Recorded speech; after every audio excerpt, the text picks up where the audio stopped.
Moi, à Granby, j'en avais besoin de gagner. Et j'étais une rare personne à dire, moi, c'est ça ou rien. Je voulais faire du fric, j'avais plus de fric. Est-ce que vous aimez le rock'n'roll? Le livre audio Jean Leloup, des grands instants de lucidité, en exclusivité sur Radio-Canada Audio.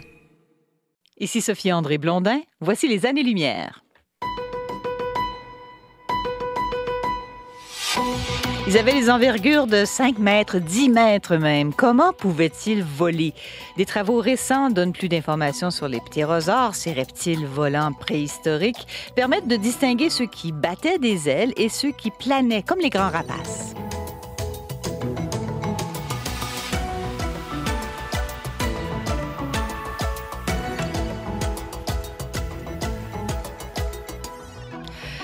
C'est avec plaisir qu'on vous retrouve à l'écoute tout le monde et en studio pour l'équipe des Années-Lumière pour 2 heures avec un menu, un programme encore une fois très varié, très riche. Alexandre Touchette, par exemple, est-ce qu'il volait, est-ce qu'il planait? Est-ce qu'on a percé des mystères du vol des ptérosaures? Bien, la plupart des scientifiques s'entendent maintenant pour dire que ces reptiles ailés là, étaient capables de voler, mais il y a encore quelques sceptiques qui pensent que les plus gros, là, qui faisaient jusqu'à 10 mètres d'envergure, avaient perdu la capacité de voler et vivaient au sol. Mais vous allez voir, j'ai parlé à des chercheurs qui ont découvert, selon eux, la preuve d'une adaptation au vol plané dans la structure interne des os fossilisés des plus grosses espèces de ptérosaures. Oui, c'est gros, en effet. Jean-François Boutillette, des lampadaires pourraient jouer sur le vieillissement de notre cerveau. Oui, comme on pense que la lumière bleue de nos écrans peut le faire. C'est un peu l'idée, ça, au départ, que des chercheurs ont voulu fouiller. Tout ça n'est pas très clair encore, mais c'est très intéressant, vous allez voir. Gino Harel, est-ce que vous pensiez un jour entamer des recherches pour un reportage avec une histoire de sac de croustilles? Peut-être si je vous avais parlé d'alimentation, de nutrition, de malbouffe, peut-être, mais là, je vais vous parler d'histoire, de géologie, de microbiologie et surtout de grottes. Et vous allez comprendre le lien avec les croustilles tout à l'heure. Qu'est-ce qui est arrivé aux peuples anciens de l'île de Pâques? La thèse d'un effondrement de la population après épuisement des ressources reçoit un coup quasi fatal. On parle avec l'une des autrices d'une étude à ce sujet. Et est-ce qu'il faut choisir entre protéger la nature et protéger les animaux? Oui. Pensez au cerf de Virginie de Longueuil ou au loup, par exemple, en Colombie-Britannique. Parfois, il faut faire ce choix. Je vous rappelle que, ou je vous l'annonce si vous ne le savez pas, que nous allons souligner les 30 ans de notre émission avec une édition spéciale des Années-Lumière devant public. Ça va être fait avec un florilège aussi de scientifiques qu'on a pu entendre à notre micro en 3 décennies d'émissions qui seront présents sur place. Ça se passe en direct à la nouvelle maison de Radio-Canada à Montréal et c'est le 29 septembre prochain. C'est sur l'heure du midi, bien sûr, comme notre émission, à partir de 11h30 pour être là. Donc, vous êtes invités, vous pouvez participer, c'est gratuit, mais il faut réserver. Et les places partent rapidement. Donc, radio-canada.ca/30 ans. C'est là que vous allez sur le web pour réserver vos places gratuites, donc pour être des nôtres le 29 septembre prochain. On va pouvoir prendre ensemble la mesure du chemin parcouru dans une foule de disciplines scientifiques depuis 1994. Mais pour commencer l'émission de cette semaine, une tradition, à chaque automne ça revient, ça permet à la communauté scientifique de prouver à tout le monde qu'elle a le sens de l'humour. Il y avait cette semaine les 34e premières remises des prix Ig Nobel. Ça avait lieu au MIT à Boston sous l'égide, comme toujours, de la revue Annals of Improbable Research, avec dans cette cérémonie des prestations iconoclastes comme ce cri du cœur, vous allez l'entendre, contre la salade de choux. Though the flavor isn't strong, it is a special kind of wrong. It's supposed to be so healthy, but I noticed that the wealthy, healthy people never eat coleslaw. No, the wealthy people never eat coleslaw. Et oui, l'horrible salade de choux d'après cette chanteuse qui souligne qu'elle n'a jamais vu de gens riches manger de la fameuse salade de choux. Toujours distrayante, ces cérémonies avec des déluges, entre autres, d'avions de papier qui volent pendant la cérémonie des Ig Nobel dans cette cérémonie attribuée à des recherches donc qui font d'abord rire et ensuite réfléchir. On en a choisi quelques-unes comme chaque année pour vous en faire part. Je commence avec vous, Jean-François, et le Ig Nobel de botanique. Ça nous apprend, comme ça, en passant, tout bonnement, que les plantes pourraient avoir des yeux quand même. Rien que ça. En fait, c'est une étude qui est parue dans la revue scientifique Plant Signaling and Behavior par des biologistes Felipe Yamashita et Jacob White. Ils sont intéressés à une petite plante grimpante d'Argentine, du Chili par là, la Bocchilla grimpante, Bocchilla trifoliolata, son petit nom latin. Une espèce de vigne, si vous voulez, qui vit toujours enchevêtrée, là, prise dans une autre plante. Et qui a cette capacité, assez rare, merci, de faire pousser des feuilles qui ont la forme, qui ont la taille, qui ont même la même couleur que les feuilles de sa plante hôte, que la plante sur laquelle elle pousse. Elle va jusqu'à copier fidèlement l'orientation des feuilles, la veinure, la dentelure, les pointes, la longueur de la tige. Mais là, c'est pas juste une ressemblance avec son hôte. Elle change la forme de ses feuilles. C'est une plante caméléon. C'est ça. Alors, on a montré déjà là, qu'une même plante, une même Bocchilla peut copier les feuilles d'au moins 3 plantes différentes. On a découvert ça assez récemment, ça fait une dizaine d'années à peu près. Et ça, déjà, c'est formidable. Mais là, on comprend toujours pas comment elle fait, cette plante-là, pour copier sa voisine. Et on avait pensé à des signaux chimiques volatiles, à des gènes transférés par des microbes, tout ça. Et là, ces biologistes-là se sont dit... C'est tellement fidèle comme copie, c'est tellement complexe comme imitation, c'est louche. Alors, ils ont émis, eux, l'hypothèse un peu déconcertante que les plantes pouvaient peut-être voir. Alors, ils remportent l'Ig Nobel aujourd'hui parce qu'ils sont allés tester ça, cette hypothèse-là un peu farfelue. Ils ont mis la plante au défi de copier des feuilles sans qu'il y ait aucun gène, microbe ou autre signal chimique possible. Comment? En lui faisant copier des plantes en plastique. Et je vous donne en mille, la Bocchilla a copié les feuilles de plastique très fidèlement. Quoi donc, la plante, elle aurait des yeux? Bien, ce qu'ils disent, les auteurs, c'est qu'il faut considérer sérieusement l'idée d'une vision végétale. On ne peut plus écarter ça. Alors, ça remet à l'avant-plan un concept qui était tombé dans l'oubli, là, évoqué par un biologiste autrichien dès 1905. Un sens de la vue, si vous voulez, chez les plantes, qui reposerait sur des ocelles, des petites cellules à la surface des feuilles qui pourraient capter, transmettre la lumière comme information à des cellules photosensibles dans la plante. Alors, 120 ans plus tard, on y revient. Et ça mérite un Ig Nobel aux auteurs de l'étude. Je me retourne vers vous maintenant, Gino. Peut-être que c'était le fruit du hasard, mais vous avez hérité, vous, du Ig Nobel de la probabilité. Et c'est un Ig Nobel qui concerne les tirages au sort. Oui, alors d'abord, je vais vous demander de piger dans ce tas de pièces de monnaie. Juste une, prenez-en une. OK, vous me la donnez. Je vous la donne. Maintenant, voyez, je vais la mettre du côté face. Oui. Alors, du côté face de la pièce de monnaie. Et je tire dans les airs et voyons ce que ça donne. Ça donne? Ça donne, je regarde. Ah! Vous voyez, côté face. Oui. Alors, ce que je viens de faire, c'est la démonstration, en fait, de ce que des chercheurs viennent de faire en remportant le prix Ig Nobel dans la catégorie probabilité. L'an dernier, des scientifiques des Pays-Bas ont regroupé près d'une cinquantaine d'autres co-auteurs pour une étude en prépublication. Ils voulaient vérifier une théorie développée par d'autres chercheurs en 2007, voulant que si vous tirez une pièce de monnaie dans les airs, dans la majorité des cas, la pièce va retomber dans votre main, dans la position à partir de laquelle elle est partie. C'est-à-dire, un départ en pile finira en pile et un départ en face finira en face. Le modèle théorique prédisait que ça se produirait dans 51 % des cas. Bon, c'est pas une très grosse marge, vous me direz, mais qui sait, peut-être pourrait-il y avoir un avantage à savoir ça. Ces 48 chercheurs ont donc effectué pas moins de 350 000 tirages à pile ou face avec des pièces provenant de 46 pays différents. Ils ont tout filmé ça. Si ça passe des choses dans les laboratoires quand même. Alors, 350 000 pile ou face plus tard, ça donne quoi, Gino? Eh bien, le modèle théorique de 2007 avait tout bon. Dans presque 51 % des cas, la théorie s'est avérée et il n'y avait pas de différence notable selon qu'on commençait avec le côté pile ou le côté face. Par contre, il y avait des différences dans les résultats de chaque participant. Chacun n'avait pas nécessairement un résultat à 51 %. Pour certains, c'était plus, pour d'autres, c'était moins. Maintenant, est-ce que vous pourriez profiter de ce mince avantage, Sophie André, dans un futur tirage à pile ou face pour décider qui commence une partie de votre jeu préféré, par exemple? Les auteurs ont fait un calcul qui pourrait peut-être vous éclairer. Si vous faites 1000 tirages à pile ou face en pariant $1 et en connaissant cet avantage à chaque fois, eh bien, au final, vous pourriez faire des gains de $19. Ça fait pas cher de l'heure. Oui, c'est ça. 1000 tirages, ça prend beaucoup d'heures. Ben, merci quand même. Donc, deuxième Ig Nobel dont on vous parlait. Et là, le Ig Nobel maintenant de physiologie décerné, Alexandre, à un chercheur japonais qui a démontré la capacité des mammifères à respirer par leur postérieur. Oui, et c'est des travaux très sérieux qui ont commencé durant la pandémie de COVID-19, quand les hôpitaux, vous vous en rappelez, manquaient cruellement de respirateurs là, pour traiter les patients gravement atteints en état d'insuffisance respiratoire. Et donc, la première publication sur le sujet remonte à 2021, quand le lauréat avait testé la capacité de souris, de rats et de cochons à absorber l'oxygène par leur paroi intestinale.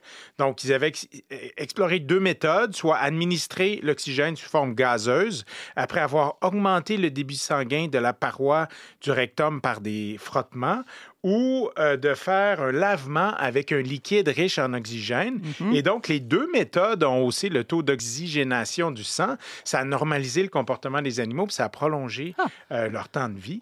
Mais le frottement qui cause l'inflammation de la paroi du rectum est un peu trop invasive. Alors, c'est la méthode du lavement qui a été retenue pour continuer les expériences. Et là, les chercheurs utilisent la perfluorodécaline, donc un liquide enrichi à l'oxygène qui est connu pour son innocuité. Et là, ça se fait dans le cadre de tests de phase 1 sur des volontaires humains. Là, c'est actuellement en cours. Mais c'est venu d'où, cette idée, cette procédure-là? Bien, c'est un excellent exemple d'Ig Nobel, je trouve, parce que ça semble totalement farfelu à première vue, mais quand on y pense un peu, là, c'est pas fou comme idée, parce que le rectum est recouvert d'un réseau de fins vaisseaux sanguins juste sous sa paroi, et c'est ce qui explique, en fait, que des médicaments administrés par l'anus sont facilement absorbés dans la circulation sanguine. On le sait, c'est le principe de fonctionnement des suppositoires. Et donc, le lauréat, Takebe Takanori, qui est professeur à l'Université d'Osaka, dit s'être inspiré du comportement de la loche, qui est un poisson d'eau douce qui est commun au Japon dans les étangs et les cours d'eau peu profonds. Et c'est un poisson qui a la capacité de respirer par l'anus en cas d'urgence quand il se trouve dans des eaux troubles, faiblement oxygénées. Je pense que dans une chronique de Marie-Pierre, les tortues font ça aussi, si je me souviens bien de ce qu'elle nous avait raconté. Dernier arrêt du côté des Ig Nobel. The Anatomy Prize for studying whether the hair on the heads of most people in the northern hemisphere swirls in the same direction, clockwise or counterclockwise. Alors, les rosettes dans les cheveux, est-ce que ces tourbillons capillaires tournent dans le même sens selon l'hémisphère dans lequel on vit? Est-ce qu'ils tournent dans le sens des aiguilles d'une montre ou dans le sens inverse selon ce qu'on habite, l'hémisphère nord ou l'hémisphère sud? Ig Nobel d'anatomie. Pour en discuter, j'ai joint à Boston, quelques heures avant la cérémonie des Ig Nobel, Roman Hossein-Konsari, les spécialistes de la chirurgie crânio-faciale à l'hôpital Necker, enfants malades à Paris. Roman Konsari, bonjour. Bonjour. Alors, félicitations. Tout d'abord, vous vous apprêtez à monter sur scène dans une cérémonie assez iconoclaste pour recevoir ce prix Ig Nobel. Qu'est-ce que ça vous fait? Alors, je suis très heureux et puis très honoré. Alors, c'est pas un prix qui est que pour moi, en fait. On est toute une équipe à avoir travaillé sur ce projet, donc on est tous très contents. C'était un peu une surprise parce que, comme vous le savez, le Ig Nobel, ça récompense des recherches un peu bizarres. Et donc, moi, je pensais que notre affaire était un peu passée inaperçue et je pensais même que personne n'avait lu notre article, quoi. Donc, j'en étais très étonné et très heureux que ça a été relevé et récompensé. Oui, un article, c'est vrai que ça surprend quand même les tourbillons de cheveux. On appelle ça des rosettes aussi ici dans les cheveux. Pourquoi est-ce qu'un chirurgien comme vous s'intéresse à ces tourbillons? Alors moi, je fais de la chirurgie crânio-faciale, donc je fais de la chirurgie du crâne. Donc je passe mon temps à voir des têtes de bébés. Donc forcément, je vois beaucoup de tourbillons et c'est un sujet qui m'avait interpellé. Parce que je dirige aussi un laboratoire où on s'intéresse à l'origine des formes au niveau de la tête. Donc on a beaucoup de sujets de recherche sur divers processus qui aboutissent à la formation du crâne. Et l'autre lauréate de ce prix, qui est le premier auteur de l'article, c'est Marjolaine Willems, qui est une collègue généticienne. Elle voit beaucoup d'enfants qui ont des anomalies de la forme du crâne. Et en plus, par ailleurs, elle est maman et tante de jumeaux. Et donc, elle est très sensible aussi aux problématiques liées à la position des tourbillons chez les jumeaux. Et tout ça mis ensemble, ça a fait qu'on a travaillé tous les deux avec l'équipe de nos deux hôpitaux sur ce problème de la position et du sens de rotation des tourbillons. Parce que oui, ces tourbillons, ils ne sont pas tous dans le même sens. C'est ça qui vous intriguait. Oui, c'est vraiment ça qui nous a intrigués. Alors moi, je voyais des tourbillons sur la tête d'enfants isolés, puis ma collègue Marjolaine a vu que chez ces 2 enfants, ils tournaient dans le même sens. Et donc, en fait, tout le monde a un tourbillon de cheveux, parfois même 2. Il y a même un théorème mathématique qui dit que si on a une boule avec des poils, à partir du moment où il y a des poils sur une boule, quand on essaye d'aplatir les poils, il y a forcément un tourbillon qui apparaît. Donc tout le monde a un tourbillon sur les cheveux. Et par contre, le sens de rotation de ce tourbillon, c'est mystérieux. Parce que chez quasiment tout le monde, il tourne dans le sens des aiguilles d'une montre. Mais nous, on a remarqué dans notre étude que dans l'hémisphère sud, il y avait une petite tendance à ce que ce ne soit pas autant dans le sens des aiguilles d'une montre que dans le nord. Et l'autre truc qu'on a vu dans notre étude qui était surprenant, c'est que chez les jumeaux, il a plutôt tendance à tourner dans le même sens. Alors quasiment chez tout le monde, il tourne dans le sens des aiguilles d'une montre, mais quand il tourne dans l'autre sens chez un des 2 jumeaux, chez l'autre aussi, il a plutôt tendance à tourner dans l'autre sens.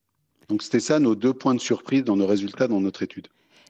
Fascinant. En même temps, est-ce que vous avez posé des pistes d'hypothèses? Pourquoi est-ce que ça serait toujours dans le même sens? Et pourquoi ça serait différent selon l'hémisphère nord ou l'hémisphère sud que la prévalence des tourbillons de cheveux qui tournent dans le sens des aiguilles d'une montre? Je pense qu'on aurait eu le prix Nobel si on avait trouvé la vraie cause. Sait-on? Donc nous, on a constaté quelque chose d'étrange. Donc c'est déjà une première porte ouverte vers la compréhension du phénomène. Puis on a quelques hypothèses. Alors dans le corps humain, il y a des choses qui sont latéralisées. Par exemple, le cœur est toujours du même côté, le foie est toujours du même côté. Donc il y a des mécanismes qui sont connus pour latéraliser des phénomènes. Donc il y a peut-être certains de ces mécanismes qui sont en jeu. L'autre grande inconnue, c'est l'origine des tourbillons eux-mêmes. Là, on n'en a aucune idée. On n'a aucune idée d'un mécanisme biologique qui implanterait les cheveux sous forme de spirale. Ça, c'est vraiment un mystère. Et puis, pour expliquer la différence entre le nord et le sud, en tout cas l'augmentation de prévalence des tourbillons anti-horaires dans l'hémisphère sud, la première idée qui vient à l'esprit, je pense, de tout le monde, c'est cette fameuse force de Coriolis, qui est connue. C'est la légende qui dit que dans les lavabos, si on vit dans un lavabo, ça ne va pas tourner dans le même sens dans le nord et dans le sud. Oui, mais légende, c'est un bon mot, oui. Oui, alors la force de Coriolis, elle existe. Ça ne marche pas pour les lavabos, mais quand même, quand on regarde les articles originaux on décrit le phénomène, ça marche quand c'est des très gros volumes. Donc, si on vit d'une piscine, par exemple, on peut constater dans des circonstances très contrôlées, très particulières, il y a une différence de rotation hémisphérique. Mais de là à trouver une analogie avec des processus biologiques, on est quand même très loin. Donc, c'est quand même peu probable que ce soit la force de Coriolis. Après, on n'a aucune autre meilleure hypothèse, en tout cas. Mais sous certains aspects, Dr Consari, est-ce que des fois, on est un petit peu plus près de quelque chose de concret avec les travaux que vous avez menés sur les tourbillons de cheveux? Est-ce que, par exemple, ça peut aider dans l'étude de l'anatomie, l'étude de certaines maladies? Oui, alors notre rêve, ce serait qu'on trouve le traitement de la calvitie avec notre étude, mais on est quand même loin. Donc, on n'a pas trop progressé dans ce sens-là. En revanche, il y a quand même des maladies au niveau de la peau qui sont distribuées selon des motifs répétables. Il y a quelque chose que tous les dermatologues connaissent qui s'appelle les lignes de Blaschko. C'est le nom du médecin qui les a décrits. Et des lignes selon lesquelles se répartissent tout un groupe de maladies très hétérogènes. Ça va de l'eczéma jusqu'à des grains de beauté, des névus congénitaux.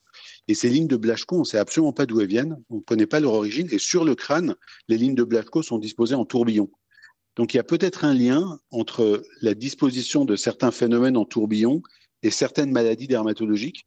Donc peut-être que si notre étude stimule plus de recherches dans le domaine, qu'au-delà du côté un peu amusant de notre étude, on commence vraiment à chercher les mécanismes de l'implantation en spirale des cheveux, peut-être qu'on progressera aussi pour la compréhension de certaines maladies dermatologiques. Ça reste spéculatif. Cela dit, ce qui est sûr, c'est qu'il y a un mécanisme fondamental de biologie du développement qui est sous-jacent à ce phénomène.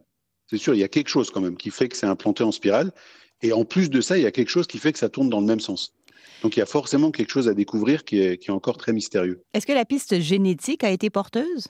Alors, on a une double piste qui découle de nos résultats. C'est une piste à la fois génétique parce que effectivement, il y a une prévalence accrue des tourbillons qui tournent dans le même sens chez les jumeaux. Donc, il y a un signal congénital pour la direction des tourbillons. Mais en revanche, ce qu'on a montré, c'est qu'il y a aussi probablement un facteur environnemental qui fait qu'il y a aussi une influence géographique. Donc, c'est probablement, comme beaucoup de phénomènes morphogénétiques, d'apparition de motifs, il y a un mélange entre des prédispositions génétiques et des facteurs environnementaux. C'était le docteur Roman Consari, spécialiste de la chirurgie crânio-faciale à l'hôpital Necker Enfants Malades à Paris, récipiendaire cette semaine avec d'autres personnes de ces fameux Ig Nobel. Pour lui, c'était en anatomie. À venir en deuxième heure d'émission, les cactus sont tellement chauds qu'ils sont en train de mourir pour certains d'entre eux en Arizona. Pourtant, ces plantes, c'est devenu l'emblème de la résistance à la chaleur, résistance à la sécheresse. Alors, d'où vient leur très grande résistance et quelles en sont les limites? Marie-Pierre Elie répond à la question.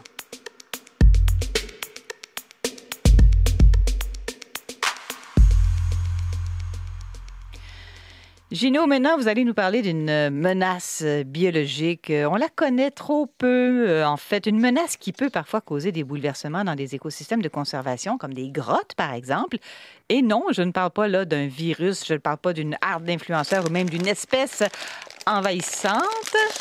Non, vous l'entendez, il s'agit d'un vulgaire sac de croustilles de maïs.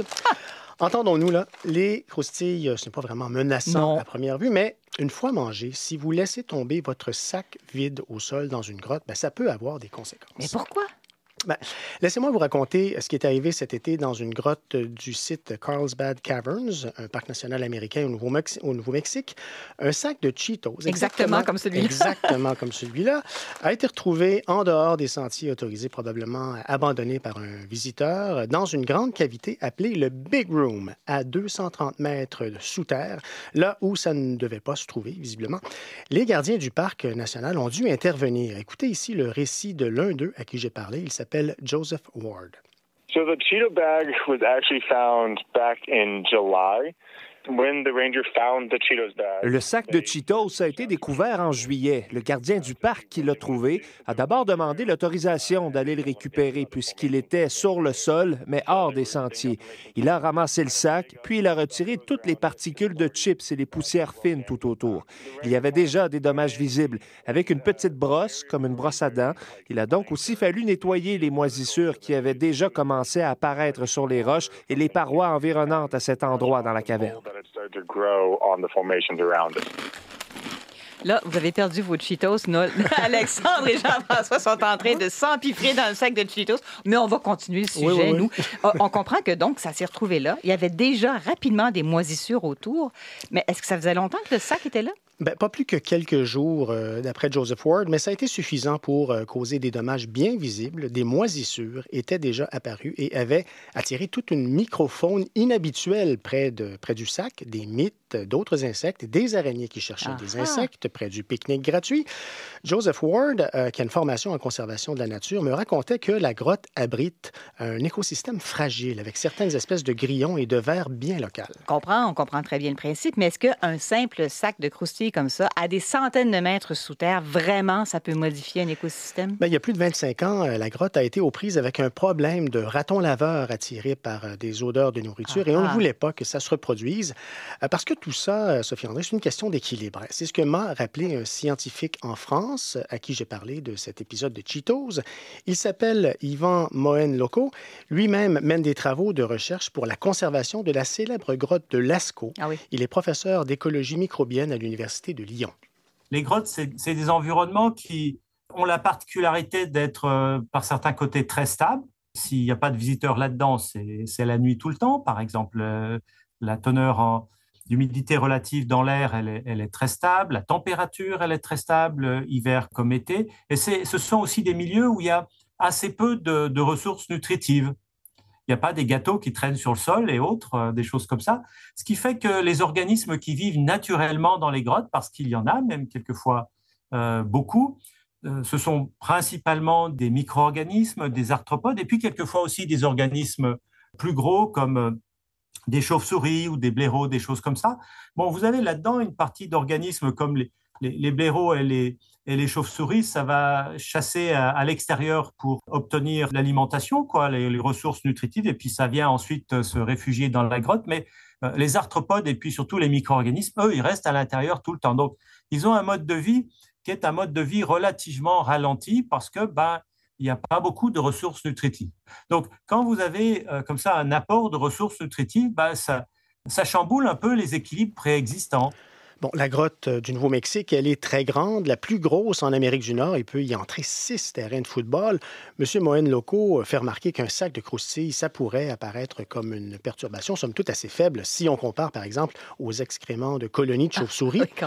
La grotte de Lascaux, en France, ne fait qu'environ 250 mètres de longueur. C'est un espace beaucoup plus petit et donc plus fragile. C'est un peu comme les Ig Nobel, là. Cette histoire de sac de Cheetos abandonné au fond d'une grotte, ça peut faire sourire parce qu'on peut imaginer que ça ne fait pas des gros dommages, mais ça fait réfléchir parce que si on parle, par exemple, de la grotte de Lascaux que vous mentionnez dans le sud-ouest de la France, ça, c'est un site, et on le sait, ça a dû faire face à des assauts du monde extérieur. Oui, c'est aussi un endroit riche en art pariétal qui témoigne de l'occupation de l'homme de Cro-Magnon il y a 21 000 ans, avec plus de 2000 entités graphiques, peintures, colorées, gravures sur les parois de la grotte.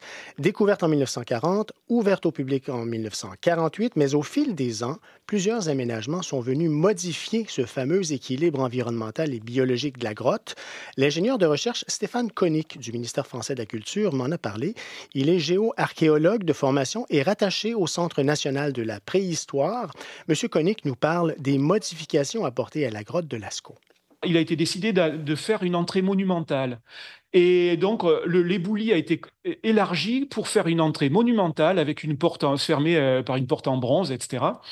L'éboulis régulait les échanges entre la grotte et son environnement extérieur. Et donc, quand on a fait l'entrée monumentale, on a fait arriver les variations de température dans la salle des taureaux, dans les parties ornées.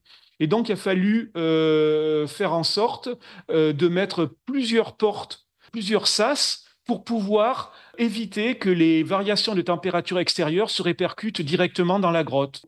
Malheureusement, quand on met ces portes supplémentaires, on confine encore plus la grotte que quand il y a un éboulis. Et donc, comme il y a beaucoup d'humidité, il y a quasiment 100% d'humidité en milieu souterrain, comme ça, on provoque des développements de moisissures. On a construit un éclairage qui était puissant sur les parois. Et ça provoquait un déséquilibre dans les micro-organismes sur les parois en favorisant les développements d'algues, c'est-à-dire de micro-organismes verts qui faisaient des taches vertes. Et c'est pour ça que la grotte a été fermée, parce que les algues, développées à la faveur du déséquilibre induit par les lumières de l'éclairage de la grotte. Et autre facteur à considérer aussi, plus il y a de gens dans une grotte, plus il y a de CO2 aussi qui se dégage. Oui. Bref, la grotte, elle a été fermée en 1963. Depuis, les touristes peuvent visiter des répliques de Lascaux sur place. L'éclairage a été enlevé dans l'original. Il y a eu des traitements de biocides pour se débarrasser des algues vertes dans cette grotte originale. Mais d'autres phénomènes microbiologiques ont aussi été observés, comme des taches noires, des champignons. Heureusement, plus vers le bas, en fait, que le haut des parois où se trouvent les œuvres. Avec d'autres chercheurs, l'expert Yvan Mohen-Loko, qui a accès, lui, à la grotte, a publié des travaux en 2019 qui démontraient l'effet de l'activité humaine cumulative, donc l'anthropisation, sur la microbiologie de la grotte. Et comment ils ont pu démontrer cet effet-là? En fait, ils ont comparé le portrait de la vie microbienne de la grotte de Lascaux avec ce qu'on retrouve dans d'autres grottes de la région qui ont reçu moins de touristes, même presque aucune visite humaine pour certaines grottes. Et voici le constat. C'est cette comparaison qui nous a montré que Lascaux était vraiment une grotte à part par rapport à l'ensemble des grottes de la région. Et c'est pourquoi on attribue à l'ensemble des effets d'anthropisation ce que l'on observe au niveau du microbiote de la grotte, en fin de compte. Des grottes ornées paléolithiques protégées comme monuments historiques, il y en a 139 en France. Certaines sont encore ouvertes au public, mais d'autres pas, comme les grottes de Chauvet et de Cussac, toujours dans le sud-ouest. Les leçons apprises à Lascaux ont d'ailleurs mené à la publication d'un guide de bonnes pratiques pour le futur, nous dit ici Stéphane Koenig. On a publié ce manuel des bonnes pratiques en milieu souterrain pour qu'en cas de découverte, on agisse bien, comme il faut, pour éviter de créer des désordres visibles, notamment en matière de conservation. Et donc, les nouvelles grottes découvertes, on modifie le moins possible l'entrée. C'est le cas, par exemple, à la grotte Chauvet ou à la grotte de Cussac, en Dordogne, qui étaient toutes deux colmatées par un éboulis.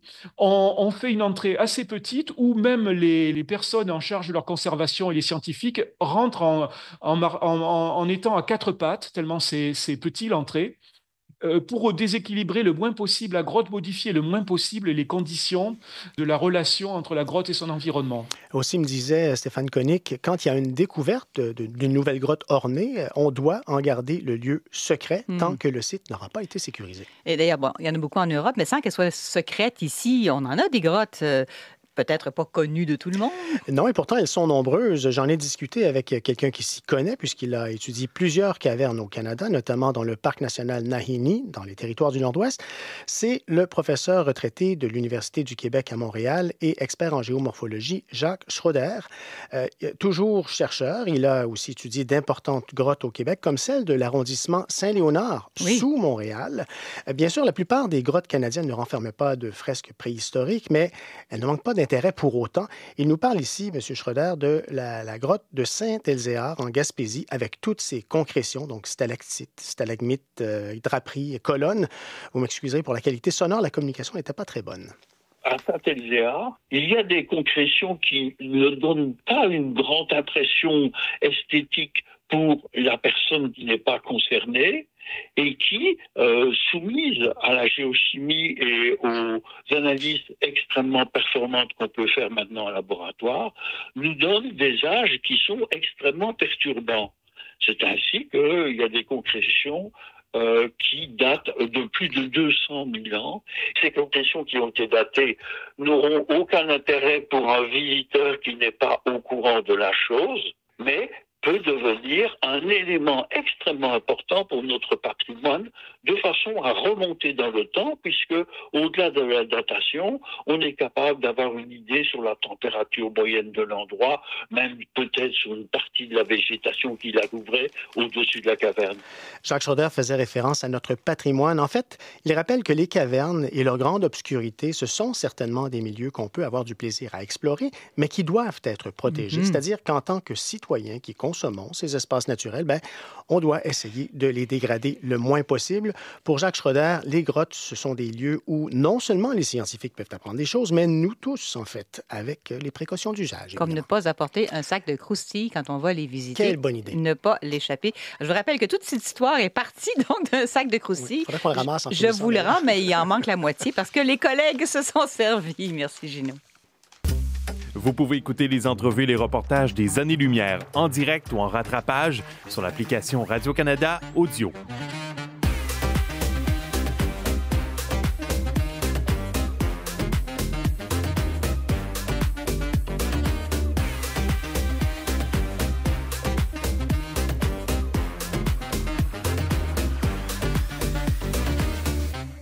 On va parler de gras et de graisse dans les prochaines minutes. Non, ne grimacez pas. Je parie que tout le monde va apprendre quelque chose, petit ou grand, parce que c'est un monde beaucoup plus riche, beaucoup plus complexe que ce qu'on en sait et ce qu'on en fait habituellement.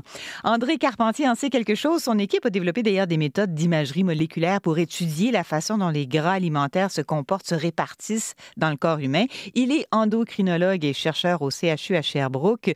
Bonjour, Monsieur Carpentier. Bonjour. Oui, le gras corporel, quand on parle de tissu adipeux, par exemple, ça n'a pas bonne presse. Mais c'est un portrait de famille beaucoup plus complexe que celui qu'on connaît habituellement. Il y a même du bon gras et du moins bon gras sur notre corps. En effet. Puis quand on parle du gras, c'est important de préciser ici, lorsqu'on parle de la composition corporelle, évidemment, on parle de tissu gras ou de tissu adipeux, là, en termes techniques. Puis il y a effectivement différents types de tissus adipeux. Il y a des tissus adipeux qu'on dit sous-cutanés, en dessous de la peau, un peu partout dans notre corps. Il y a des tissus qu'on dit viscéraux, qui sont plus autour des organes internes, autour des organes surtout de l'abdomen. Mais il y en a aussi au niveau du thorax, autour du cœur, par exemple.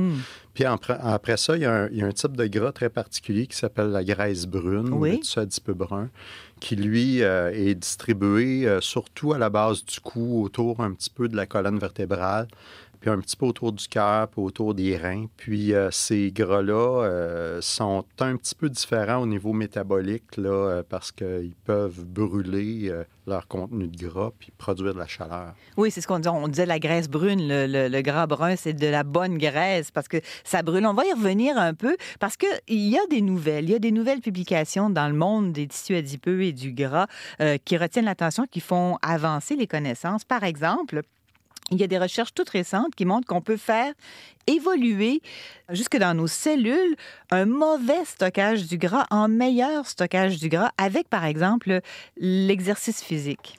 Oui, en effet. Puis l'étude dont vous faites référence, c'est une étude qui est publié récemment par les chercheurs là, aux États-Unis, à l'Université du Michigan. Puis, ce qu'ils ont montré, c'est en faisant des biopsies de gens qui s'entraînent régulièrement, qui font de l'exercice régulièrement versus des gens qui sont sédentaires. Mais ils ont montré que pour une même quantité de gras total dans le corps, ben les gens qui s'entraînaient régulièrement avaient une meilleure qualité de fonction de leur tissu gras en dessous de la peau, là, au niveau de l'abdomen. Donc, un meilleur gras si on est quelqu'un qui est très actif physiquement à long terme. Bien, c'est ce que ces gens-là montrent. Maintenant, il faut comprendre que cette étude-là a étudié ça dans un moment donné du temps.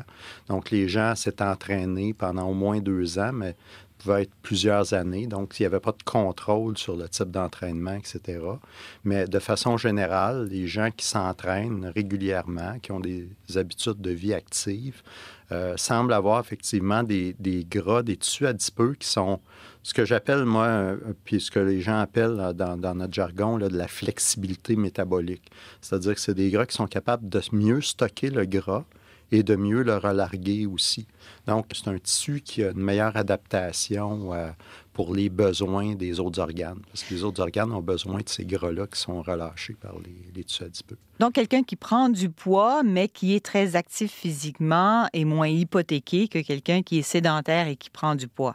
Oui, c'est ce que semblent indiquer ces études-là, puis bien d'autres aussi. Là, on sait depuis longtemps qu'à masse corporelle égale, puis à quantité de gras égale, on a une meilleure santé cardiovasculaire puis métabolique si on fait de l'exercice physique régulièrement que si on ne le fait pas. Ça, il y a des études là, depuis des décennies là, qui montrent que la capacité cardiovasculaire, cardio-respiratoire est nettement meilleure. Puis ça, c'est associé avec moins de complications là, comme les maladies cardiaques, par exemple. Même quand on fait de l'embonpoint, par exemple. Mais vous parlez justement de ce qu'on sait depuis des années. Est-ce que l'intérêt pour les tissus adipeux, pour les cellules adipeuses est relativement restreint? C'est-à-dire qu'il y a plus de publications sur la masse musculaire, par exemple, quand on parle d'entraînement et d'activité physique, parce que quand on entend ça, on se dit, d'accord, je veux faire de l'activité physique, je voudrais faire l'entraînement, le type d'entraînement qui est encore le plus efficace pour transformer mon stockage du gras. Oui, il y a un regain, effectivement, vous avez raison, d'intérêt pour les tissus adipeux, parce que, on note effectivement avec les connaissances qui se développent sur le tissu adipeux brun, que le tissu adipeux ne peut pas être catégorisé là, dans un seul panier. Donc, il y a vraiment beaucoup de diversité. Puis d'autre part, on se rend compte que la fonction métabolique des tissus, que ce soit le tissu adipeux blanc, là, le tissu adipeux habituel, ou le tissu adipeux brun, est très variable d'une personne à l'autre, puis d'une condition pathologique à l'autre. Puis, ça pourrait avoir des incidences, effectivement, sur les autres organes, comme le foie, par exemple. Le foie qui est engorgé de gras chez les gens qui souffrent de diabète ou qui sont à risque de complications cardiovasculaires. Bien, puis qui, évidemment, on appelle ça le foie gras, la maladie du foie gras. Bien, ça, c'est beaucoup tributaire à ce qui se passe métaboliquement dans les tissus adipeux, les tissus gras. Ça, on le sait maintenant. Puis donc, ça augmente beaucoup l'intérêt de l'ensemble de la communauté scientifique, puis aussi des pharma, etc., pour avoir des cibles thérapeutiques différentes. D'ailleurs, l'intérêt, vous le voyez, vous enseignez chez vos étudiants. Est-ce que quand on ouvre un cours en disant on va parler de gras, ça suscite un grand enthousiasme chez les étudiants? Bien, les gens, généralement, sont curieux, mais tu sais, quand on parle de gras, il y a tout le temps un petit sourire qui apparaît, puis il y a toutes sortes d'idées qui passent dans la tête des gens. Avec l'expérience, on le voit, là, on voit la liste des possibles définitions. Puis pour chaque personne, le gras veut dire quelque chose de différent. Donc, souvent, moi, quand je commence mes cours, je commence par préciser de quoi on parle. Puis, en posant des questions, parce que j'aime bien poser des questions de spot comme ça aux étudiants, il n'y en a pas beaucoup qui sont capables de préciser exactement de quoi on parle quand on parle de gras, d'acide gras, de molécules là, de gras dans l'alimentation ou qui se stockent dans nos tissus. Et de différents aussi types de gras sur le corps. Vous parlez souvent de la graisse. Est-ce qu'elle est brune, d'ailleurs, la graisse brune? Elle est vraiment brune? Ben pas parfaitement brune, là, donc il y a un petit teint plus rosé, je dirais, parce qu'il y a beaucoup... En fait, la teinte brune, elle vient essentiellement de la vascularisation qui est plus grande, puis de la quantité de ce qu'on appelle les mitochondries, qui sont les petites fournaises dans nos cellules. Il y en a beaucoup plus dans ces tissus-là. Donc, ça donne une coloration qui est un peu différente, mais je dirais pas... C'est pas brun. Là, on parle de tissu adipeux brun, mais c'est beaucoup plus dans le beige foncé, rosé. Puis la même chose, tu sais, quand on parle de tissu adipeux blanc, c'est davantage jaunâtre, bégeâtre. Ça, on les imagine assez bien. Un mot en terminant, parce qu'il y a d'autres publications. Je regardais dans le New York Times cette semaine où le fameux IMC, l'indice de masse corporelle, qui mesure la taille sur le poids au carré, qui nous permet de nous situer là, sur une échelle idéalement entre 19,5 et 25 là, pour ne pas faire de surpoids. Bon, cet outil-là, il est lui aussi mis à mal. C'est-à-dire que le monde qui s'intéresse à la taille, au poids et au surpoids commence à passer outre à cet outil-là. Oui, en effet. Ben, l'IMC, moi, c'est un très, très mauvais outil diagnostique. Là. On ne l'utilise pas vraiment pour prendre des décisions. Oui, on l'utilise parce que malheureusement, les organismes subventionnaires et pas réglementaires parlent des IMC tant, puis tant, puis tant. Mais ce qui est le plus important, c'est vraiment la distribution des gras. Puis l'indice de rondeur là, dont on parlait dans le New York Times, au lieu de standardiser finalement la masse corporelle par la taille des gens, ben prend le tour de taille, donc standardisé pour la grandeur des gens, ce qui est une meilleure façon de prendre en compte la distribution centrale des gras qui est la plus néfaste. Donc, quand on a une accumulation de gras viscéral en particulier, qui s'accumule évidemment beaucoup plus dans notre abdomen, c'est associé effectivement, puis ça cause des problèmes de santé plus importants au niveau, par exemple, du diabète de type 2, des maladies cardiovasculaires, puis même des cancers. Donc, on pourrait passer de l'IMC à l'indice de rondeur à l'IR bientôt. Exactement. Exactement. Ben, merci de nous tenir au courant comme ça de ce qui avance dans le monde du tissu adipeux. Merci beaucoup, André Carpentier. Je vous remercie. André Carpentier est endocrinologue, chercheur au CHU à Sherbrooke. Sur ICI Radio-Canada Première, vous écoutez Les Années-Lumière, votre magazine d'actualité et de culture scientifique.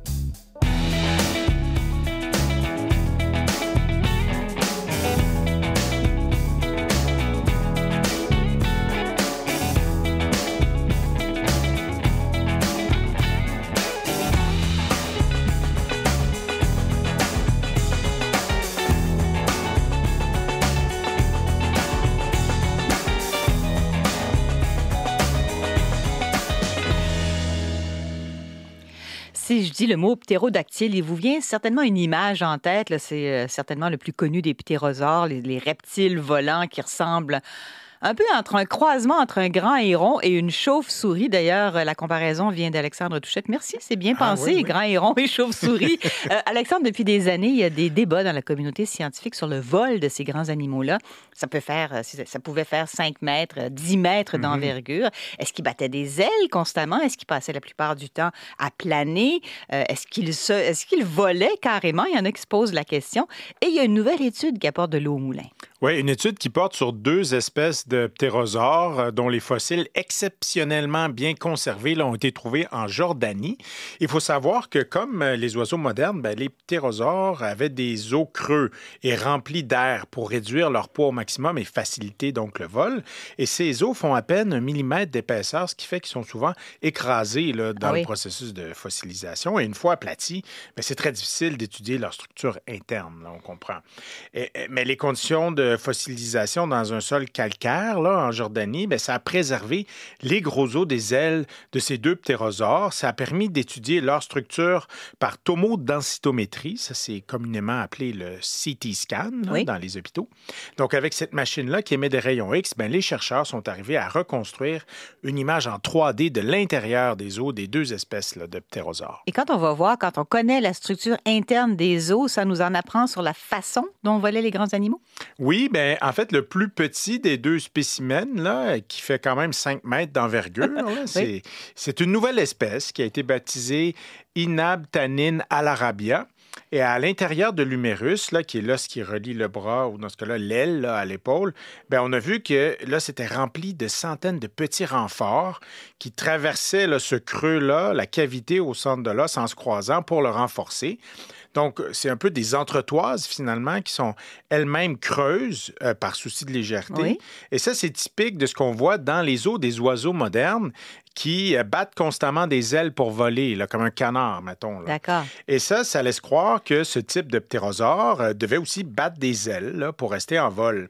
Mais pour un autre spécimen qu'on a trouvé sur ce site-là, un spécimen d'Arambourgiana philadelphia, bien là, on a vu autre chose. C'est parmi un des plus grands ptérosaures, là, avec 10 mètres d'envergure quand même.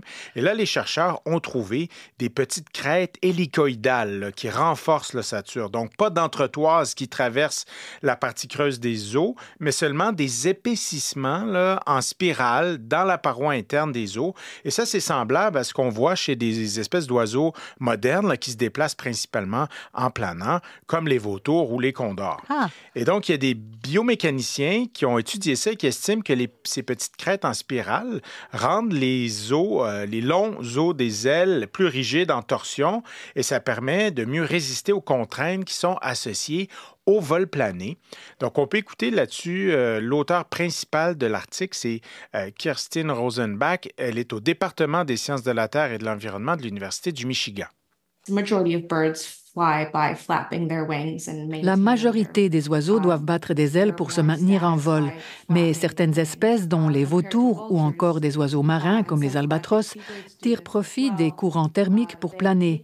Lorsqu'on les observe de loin, une manière de faire la différence entre un vautour et un autre oiseau de proie est de comparer la fréquence du battement de leurs ailes.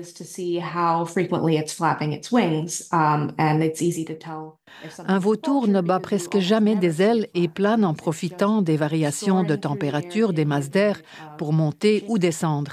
Et chez les oiseaux modernes, seules les espèces capables de planer ont des crêtes en spirale dans leurs os. On estime donc que cette corrélation avec les oiseaux modernes indique que l'Arambourgiana volait principalement en planant. Modern soaring birds do, which leads us to believe that they were also soaring. Bon, on a vu ça. Est-ce que ça veut dire, Alexandre, qu'on a la réponse, qu'on a tranché le débat? Bien, pas totalement, parce qu'il y a certains paléontologues qui pensent que les plus gros ptérosaures qui faisaient là, plus de 10 mètres d'envergure et pesaient plus de 250 kilos, bien, ne pouvaient simplement plus voler. Ils étaient devenus trop gros. Mais les partisans là, de ce camp des sceptiques, si on peut dire, sont de moins en moins nombreux. C'est ce que m'a expliqué François Terrien du Musée Royal Tyrrell de paléontologie de Drumheller en Alberta. La majorité des chercheurs croient que oui, les ptérosaures géants étaient réellement des animaux volants. Ils passaient beaucoup de temps au sol. Cependant, on sait que les griffes de leurs mains et de leurs pieds sont modifiées pratiquement en petits sabots. Donc, ça semble indiquer que oui, ils passaient beaucoup de temps au sol parce que une fois au sol, ces ptérosaures géants-là auraient été aussi grands, aussi hauts que des girafes modernes. Donc, c'est réellement des animaux extrêmement énormes, mais qui auraient été capables de voler. Il y a certains chercheurs qui croient que plutôt, une fois rendus à la taille d'une girafe, ces ptérosaures-là étaient réellement totalement terrestres. Mais comme on voit dans la recherche qui a été publiée, ces os-là montrent encore des adaptations qui semblent indiquer que c'était des animaux planeurs. Donc, c'est un petit peu le problème. Je dirais que 99% des paléontologues croient que oui, même les ptérosaures géants étaient capables de voler ou de planer, mais il reste peut-être le 1% qui croient que les ptérosaures géants étaient surtout des animaux terrestres, et je dirais même une fraction d'entre eux croient qu'ils avaient perdu la capacité de voler. L'auteur de l'article, Kirsten Rosenbach, souligne que la production d'os est très coûteuse d'un point de vue métabolique. Ça implique que les organismes ne gaspillent pas d'énergie à extraire du calcium de leur nourriture pour le précipiter et produire des structures osseuses si elles ne sont pas essentielles à leur survie. Oui. Donc ça, c'est un point de vue qui est partagé par François Terrien, qui a d'ailleurs participé à la description d'un fossile de cryodracon. Ça, c'est la seule espèce de ptérosaure géant trouvé au Canada. Je me souviens.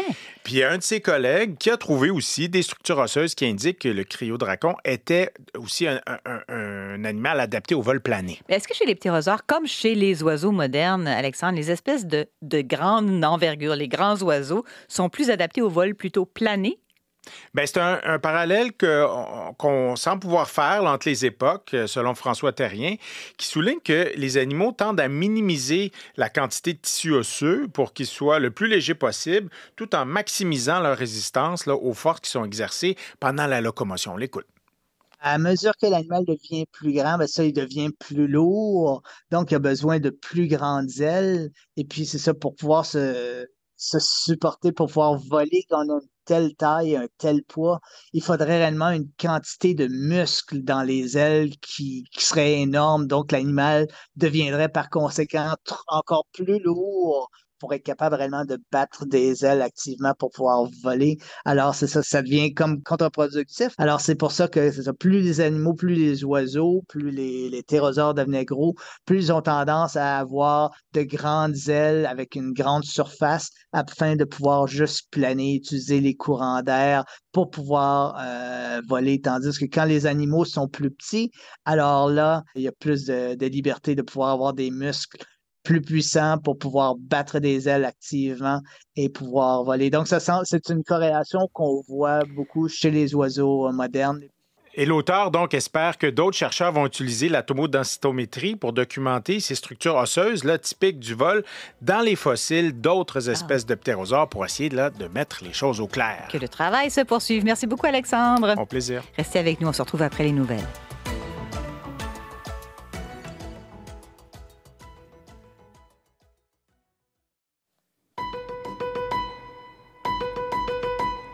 Des cactus qui meurent de chaleur, faut-il choisir entre protéger la nature ou les animaux? Et Île de Pâques, il n'y aurait pas eu d'effondrement de la population.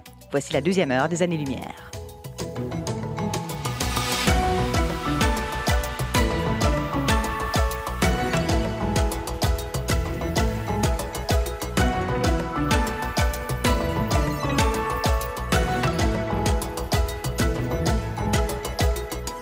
Bonjour tout le monde, Sophie-André Blondin, toujours avec vous, avec bien sûr l'équipe, les invités qui vont se joindre à moi au fil de cette heure. C'est vrai que ça semble bizarre, cette question de choisir entre protéger les animaux ou protéger la nature. Pourtant, c'est une réalité. Quand un écosystème fragile est envahi par un animal trop gourmand, ben, il faut parfois prendre des décisions délicates. Parlez-en d'ailleurs aux élus et aux citoyens de Longueuil. Donc, il y a des travaux menés sur le sujet, sur ce dilemme, on en prendra connaissance. Les cactus, ben oui, ce sont des champions de la résistance aux températures élevées, champion de résistance à la sécheresse, mais jusqu'à quel point?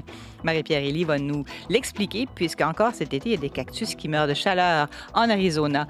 L'île de Pâques, Rapa Nui, fascine pour toutes sortes de raisons, entre autres parce qu'on a longtemps cru que la population là-bas avait été décimée par la surexploitation des ressources. Ben, c'est une piste qu'il faut abandonner d'après des travaux qui ont été publiés par une invitée cette semaine à qui je parlerai plus tard. Un mot pour vous rappeler qu'on vous invite à notre émission spéciale pour souligner le 30e anniversaire des Années-Lumière, 30e saison, 30 ans de science à l'antenne, ben ça se fête.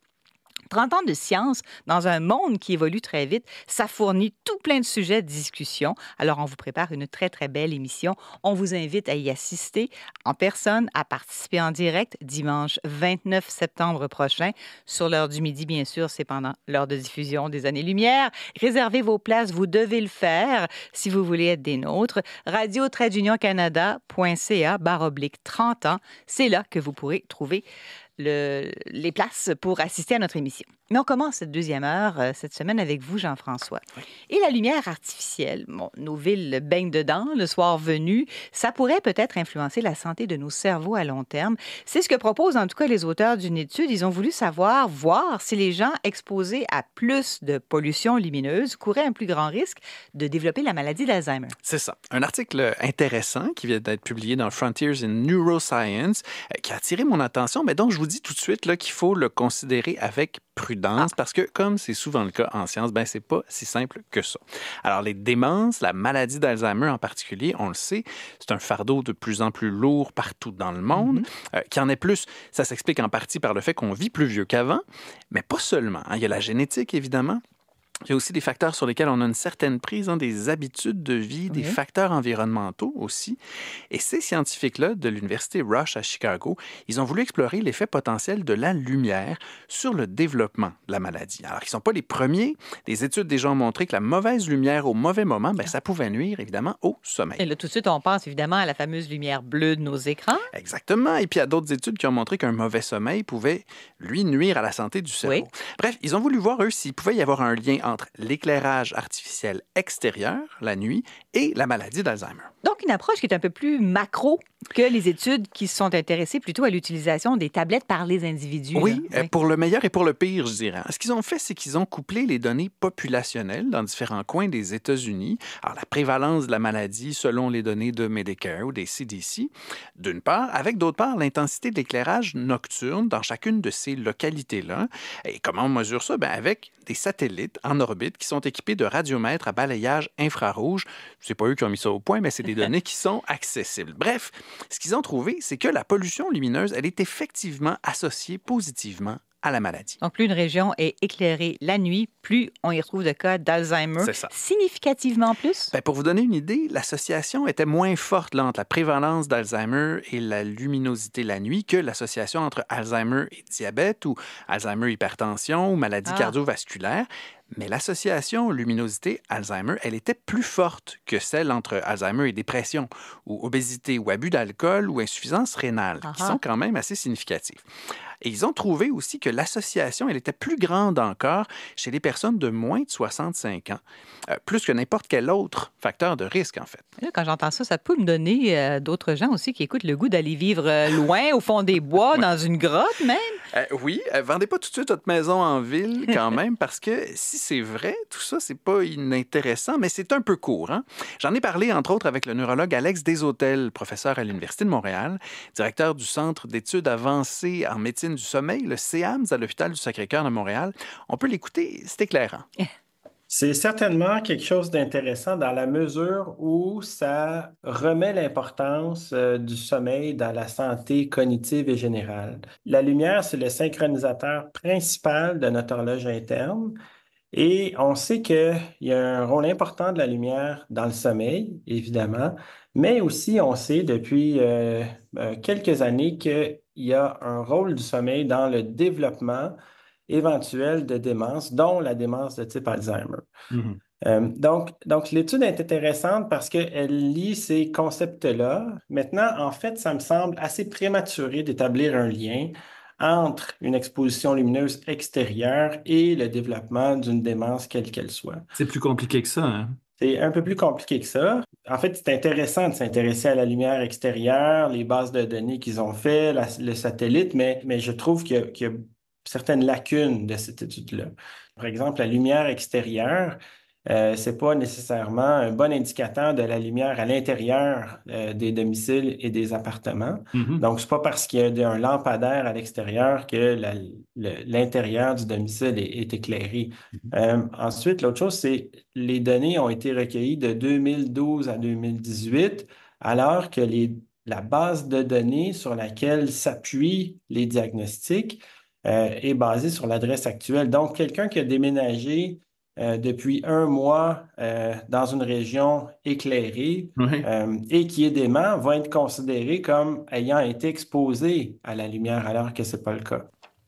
Le neurologue Alex Desautels, donc, qui met les bémols qui s'imposent. Oui, alors une méthode qui a des limites, mais comme le docteur Desautels le disait, la science en marche, c'est souvent comme ça. On identifie des pistes à suivre avec des méthodes plus grossières, on va dire, mais ça montre ça où on pourrait faire des découvertes intéressantes. Pour ça, il faut aller fouiller avec des outils plus raffinés, savoir, ceci dit, quand on le fait, qu'il est fort possible qu'on trouve rien aussi. Alors, c'est un peu le même son de cloche que j'ai eu cette semaine en parlant de l'article avec le neurologue Tien Tan Dang Vu, qui est spécialiste du sommeil et de son rôle dans le déclin cognitif, justement. Lui est professeur à l'Université Concordia, associé aussi au Centre de recherche de l'Institut universitaire de gériatrie de Montréal. Alors, pour lui, l'article est à considérer avec prudence, mais pas sans intérêt du tout. C'est une étude purement corrélationnelle, donc il faut prendre cette étude avec des pincettes pour plein de raisons. Tout d'abord, évidemment, ici, c'est sur base de données administratives, donc il n'y a pas de recueil de données précises chez les individus qui habitent dans ces différents États. On ne sait pas c'est quoi leur âge, leur niveau socio-économique, leur niveau d'éducation, leur consommation de tabac, leur niveau d'activité physique, combien de langues ils parlent, etc. Donc, tout des facteurs qui aussi, on sait, interviennent dans ce qu'on appelle la réserve cognitive, donc la capacité à préserver notre cognition avec l'âge. Donc, tout ça, c'est pas connu. Donc, il est possible aussi qu'il y ait plein de facteurs confondants dans cette étude qui puissent expliquer cette relation et que ce soit pas nécessairement l'exposition lumineuse directement qui joue un rôle. Donc, ça, c'est très important.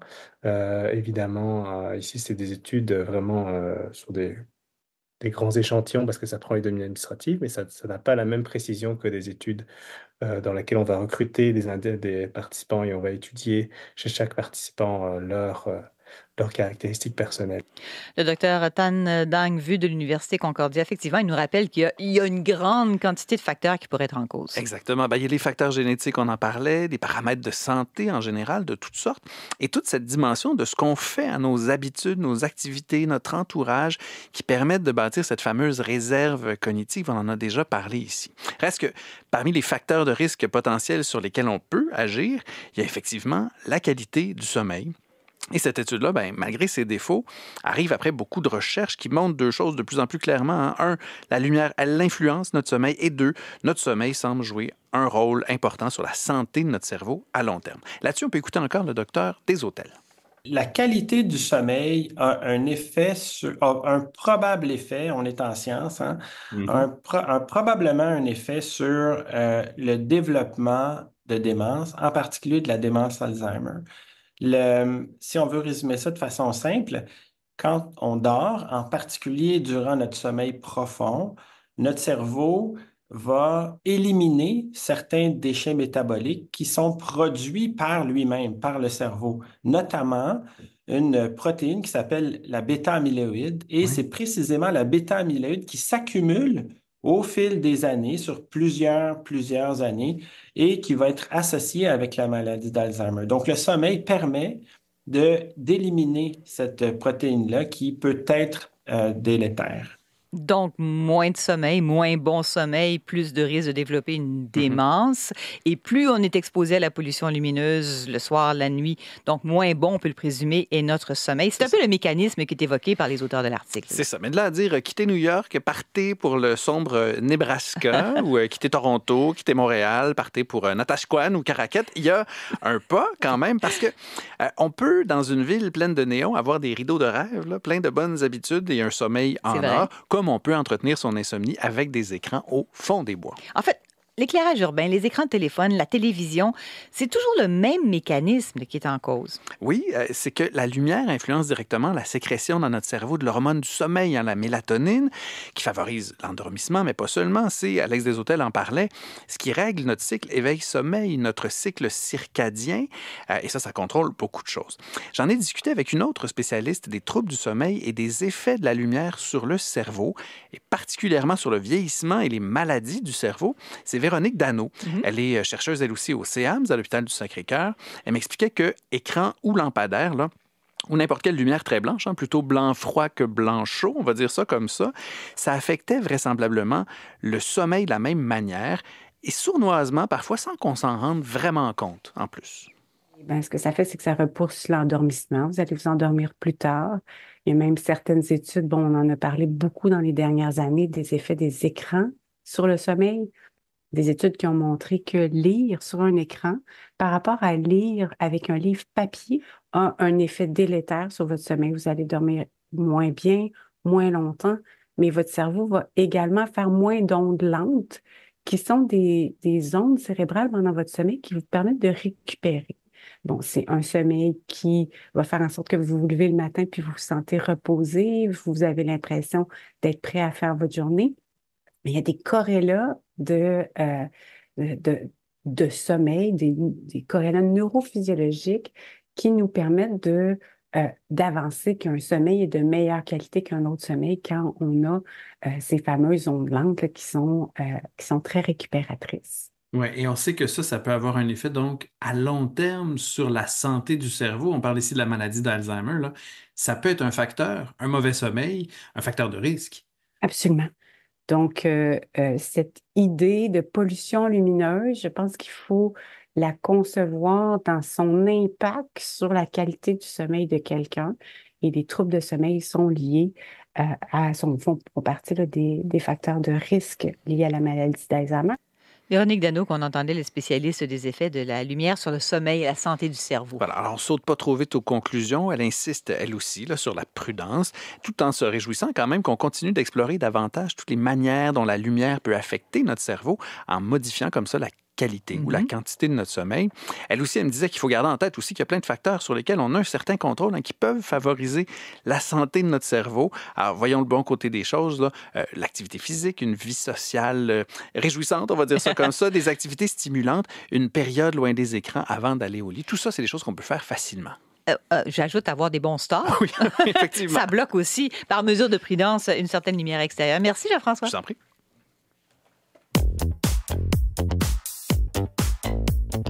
Pour vos questions de science et vos commentaires, écrivez-nous à lumière@radio-canada.ca.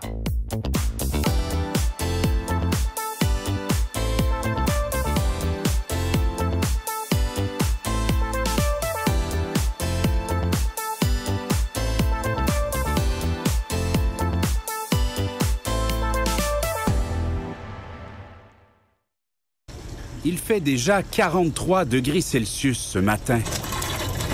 Dans le désert de l'Arizona et encore plus dans les zones urbaines, les saguaros souffrent de plus en plus de la chaleur. Beaucoup en meurent même prématurément, habitués pourtant à vivre plus de 100 ans. C'était un reportage de Jean-Sébastien Cloutier qui, oui, nous rappelait qu'on fracasse encore et on est peu surpris des records de chaleur cet été un peu partout dans le monde. Peut-être qu'on est plus surpris d'apprendre que des cactus figurent parmi les victimes de ces températures hors normes, mais c'est bien le cas, c'est ce qu'on entendait dans la région de Phoenix, en Arizona, où il y a des mythiques cactus saguaro qui meurent prématurément. Ça fait quelques étés que ça dure. Marie-Pierre-Élie, bonjour. Bonjour. C'est assez contre-intuitif. Les cactus, c'est l'emblème de la résistance à la chaleur et à la sécheresse.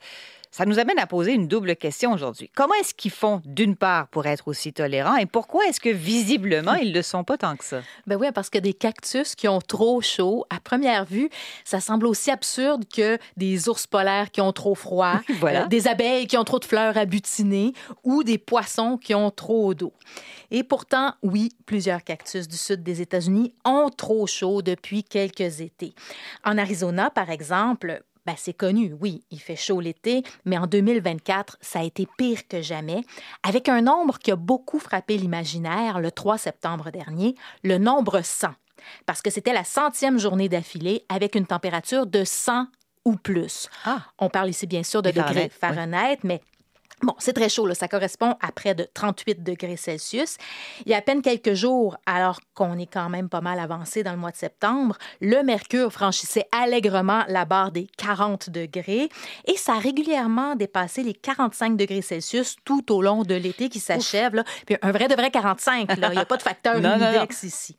Donc, c'est certain que ça frappe l'imaginaire là, de voir ces vénérables cactus saguaro-là s'affaisser, eux qui se tiennent normalement là, hauts et fiers pendant plus de 100 ans, parfois même 200 ans ou plus. Et puis là, quand on dit haut et fier, là, c'est vraiment très haut dans certains cas. Ce sont des cactus géants qui peuvent atteindre 16 mètres de hauteur. Wow! Ce sont vraiment les cactus clichés, là, ceux qu'on a en tête et dont on visualise l'imposante silhouette qui se sépare en plusieurs bras recouverts d'épines. Là. C'est ça, en avant-plan d'un coucher de soleil dans le désert. On est presque là. Des emblèmes, donc, du désert, et vous l'avez dit, des emblèmes de la tolérance et de la résistance, parce qu'au fil de l'évolution, ils ont développé toutes sortes de stratégies en ce sens, à commencer par leur capacité hors du commun à tolérer le manque d'eau.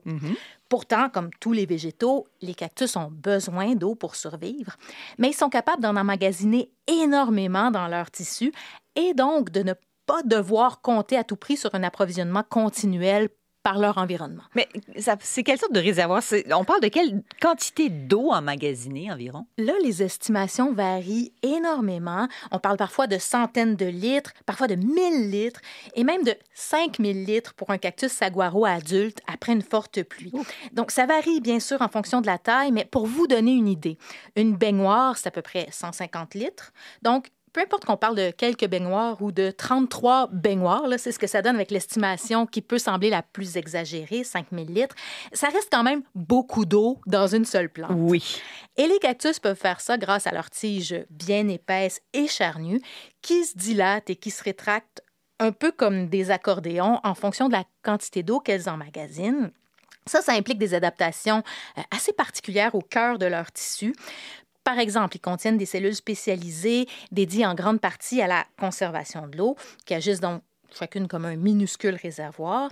Ils sont aussi remplis de mucilage, une substance gélatineuse qui fonctionne un peu comme une éponge en retenant l'eau à l'intérieur et en la libérant lentement quand c'est nécessaire. Donc, c'est des champions pour emmagasiner l'eau. Encore faut-il qu'ils aient accès, qu'ils aillent la chercher, cette eau-là. Oui, ça, c'est un défi supplémentaire quand l'eau se fait rare, là, comme dans plusieurs des environnements où les cactus s'épanouissent.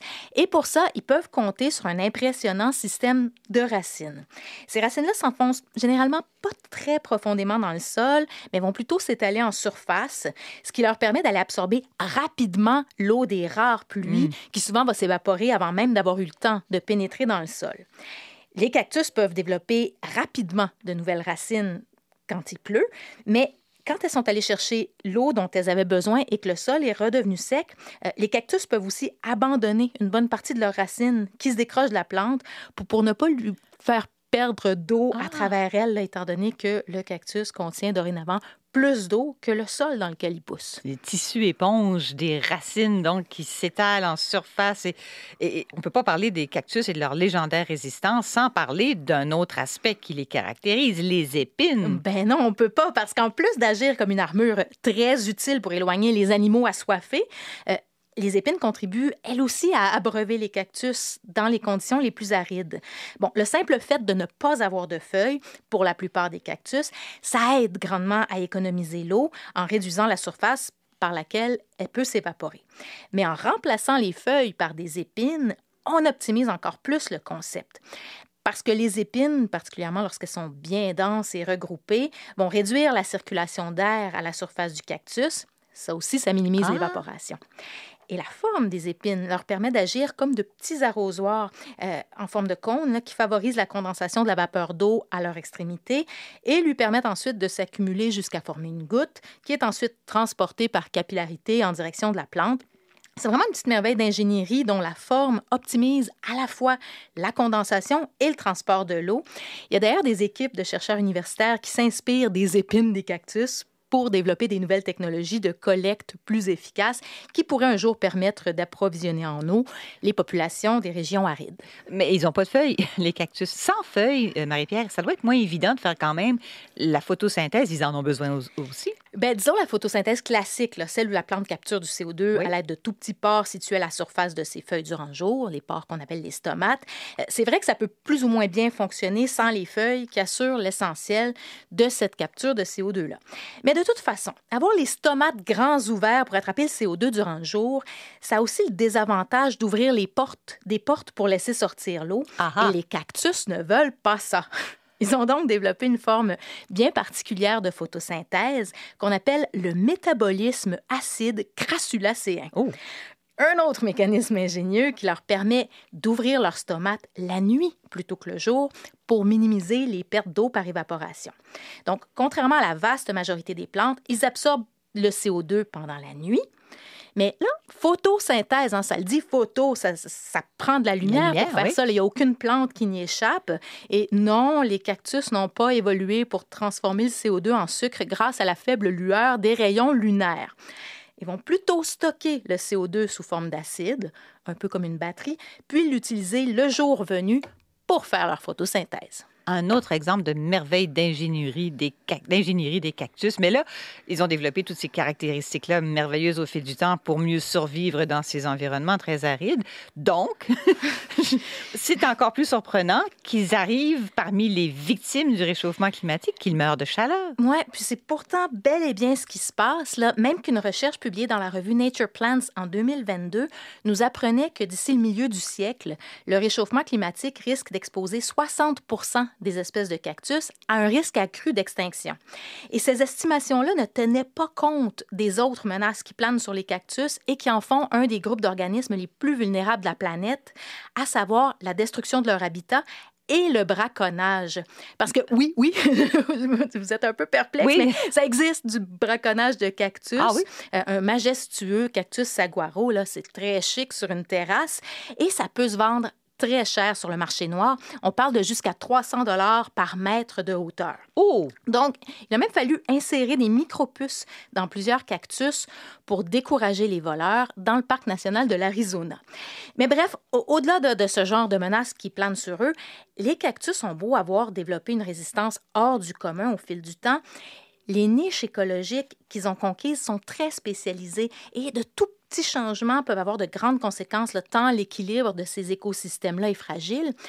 Et on ne parle pas seulement d'écosystèmes désertiques ici, là, c'est ce qu'on a en tête quand on pense à des cactus, mais il y a plusieurs espèces qui vivent dans des forêts tropicales, en haute altitude, dans des climats froids. Bref, c'est très varié, sauf que si on revient aux cactus du sud-ouest américain, ce qui se passe là, depuis quelques étés, c'est qu'ils n'ont aucun répit. Voilà. Donc, il y en a plus des années plus fraîches, entre celles qui fracassent des records.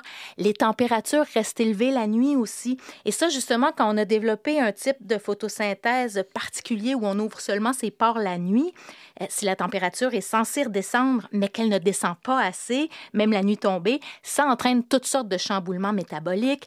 Ça les pousse à perdre de l'eau à un rythme plus élevé qu'ils ne le devraient. Entre autres facteurs là, qui peuvent finir par avoir raison, même du plus endurci des cactus. Ils ont la vie dure, eux aussi, les cactus. Merci beaucoup, Marie-Pierre. Merci à vous.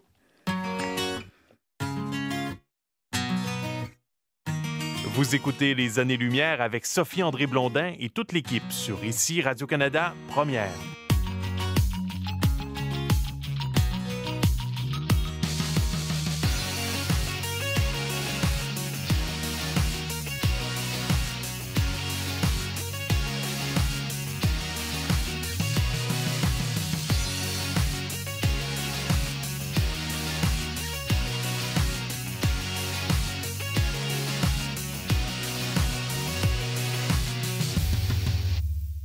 Alors, manger des chats, des chiens, c'est très mal vu. Les propos du candidat républicain lors du débat américain cette semaine nous l'ont rappelé de façon assez colorée, mais il y a des façons beaucoup plus sérieuses, plus créatives pour comprendre ce qui différencie notre rapport aux animaux domestiques, comme les chats et les chiens, et notre rapport aux espèces sauvages, les chauves-souris, les phoques, les loups, les caribous, dont d'ailleurs la protection alimente l'actualité aussi au Québec.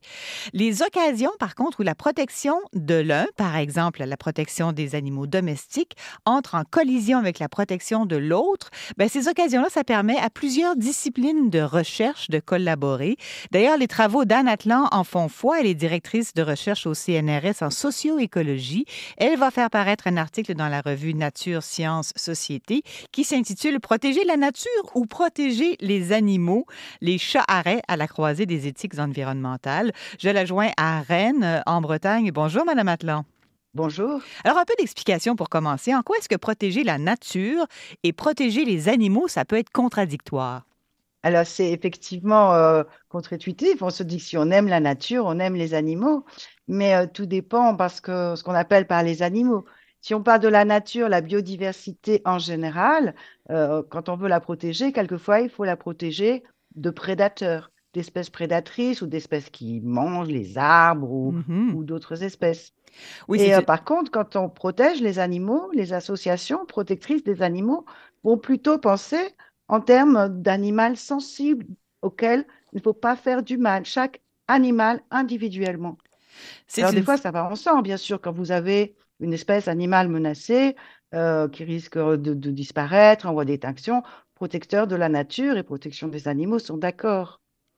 Mais lorsque vous avez une espèce animale comme les chats ou les chevreuils ou les loutres qui vont manger d'autres espèces, potentiellement en mettre d'autres en danger, à ce moment-là, protéger l'espèce sauvage, ça peut rentrer en contradiction avec le fait de protéger chacun de ces individus. Et ça s'illustre particulièrement clairement avec les chats. Justement, et c'est au centre de l'article que vous publiez, simplement pour faire écho à ce qu'on vit ici au Canada, quand vous parlez des chevreuils et des cerfs de Virginie dans un parc sur la rive sud de Montréal, les initiatives pour limiter la population, pour protéger l'intégrité végétale du parc, ça se heurte à des démarches même légales au nom du bien-être animal. Dans l'Ouest, on a l'abattage aérien de loups pour protéger les caribous. Là aussi, ça brasse. Et ce que vous utilisez, vous, c'est le modèle du chat. Parce qu'avec le chat, c'est un exemple parfait pour expliquer cette trajectoire de collision? Tout à fait, parce que le chat est un extrême. D'une part, en termes d'amour que lui voue la population, c'est un extrême. Les populations humaines actuellement aiment les chats. Oui. C'est 15% du web. Si jamais on parle de manger un chat, on va toucher à quelque chose de très sensible. Et d'ailleurs, vous avez vu comme le web s'enflamme. Donc, le chat a une très forte proximité avec les humains et très aimé des humains en général, même. Il y a sûrement des phobiques des chats. Et d'un autre côté, le chat est un animal prédateur qui est le seul animal domestique à avoir gardé à ce point ses capacités à la chasse. Parce qu'en gros, il était domestiqué, il était proche des humains pour chasser les rats et les souris. Donc, il n'était pas nourri. Son rôle a toujours été de chasser les rats et les souris pour lui, pour les manger. Très différent des chiens qui les chassaient pour les ramener au maître. Parce qu'il y a des situations où la prolifération des chats menace l'intégrité biologique de certains environnements. Il y a des endroits où on se retrouve à devoir tuer, éradiquer des chats. Et là s'expriment toutes les postures éthiques que vous mettez de l'avant dans vos travaux. Tout à fait. Et elles s'expriment non seulement au niveau éthique, je reviendrai, mais au niveau juridique. Il est interdit en France, et je pense dans la plupart des pays, de faire du mal à un animal domestique, encore plus à un animal de compagnie. Et en France, nous avons des cas de prison ferme pour cruauté envers chat. On doit le protéger, on ne doit pas lui faire du mal. D'un autre côté, vous avez au niveau juridique, les gestionnaires d'espaces naturels protégés doivent défendre les espèces locales, les espèces endémiques et lutter contre les espèces introduites, invasives ou autres qui les mettent en danger. Donc, ils ont en gros obligation de retirer les chats lorsque les chats menacent les oiseaux, les batraciens, les petits mammifères. Et les retirer, souvent, ça veut dire les tuer. Donc, d'un côté, l'obligation de les protéger, de l'autre côté, l'obligation de les tuer. On fait quoi dans ce temps-là? Alors, on fait quoi? C'est difficile. Il y a encore une troisième situation pour les chats, c'est les chats errants en ville qui vont causer des nuisances sonores, transmettre des maladies et qu'il est interdit de nourrir. Alors, comment vous faites quand c'est à la fois interdit de nourrir et puis obligé de ne pas faire de mal? Eh bien là, on a trouvé une solution qui est de prendre les chats, les stériliser, les relâcher, dire qu'ils ont un propriétaire commun et du coup, on va trouver une solution entre les deux. En même temps, tout ça, ça part d'une vision qui n'est pas un fait, c'est-à-dire c'est une vision culturelle. Qui décide qu'un chat mérite la protection et l'amour des humains plus qu'une chauve-souris, plus qu'un phoque, plus qu'un loup, par exemple? Tout ça est culturel. Un jour, une étudiante me demandait, mais qui a décidé qu'un oiseau valait plus qu'un chat? C'est à quoi j'ai répondu, mais personne n'a décidé ça. On voit bien qu'il n'y a pas de réponse morale à cette question.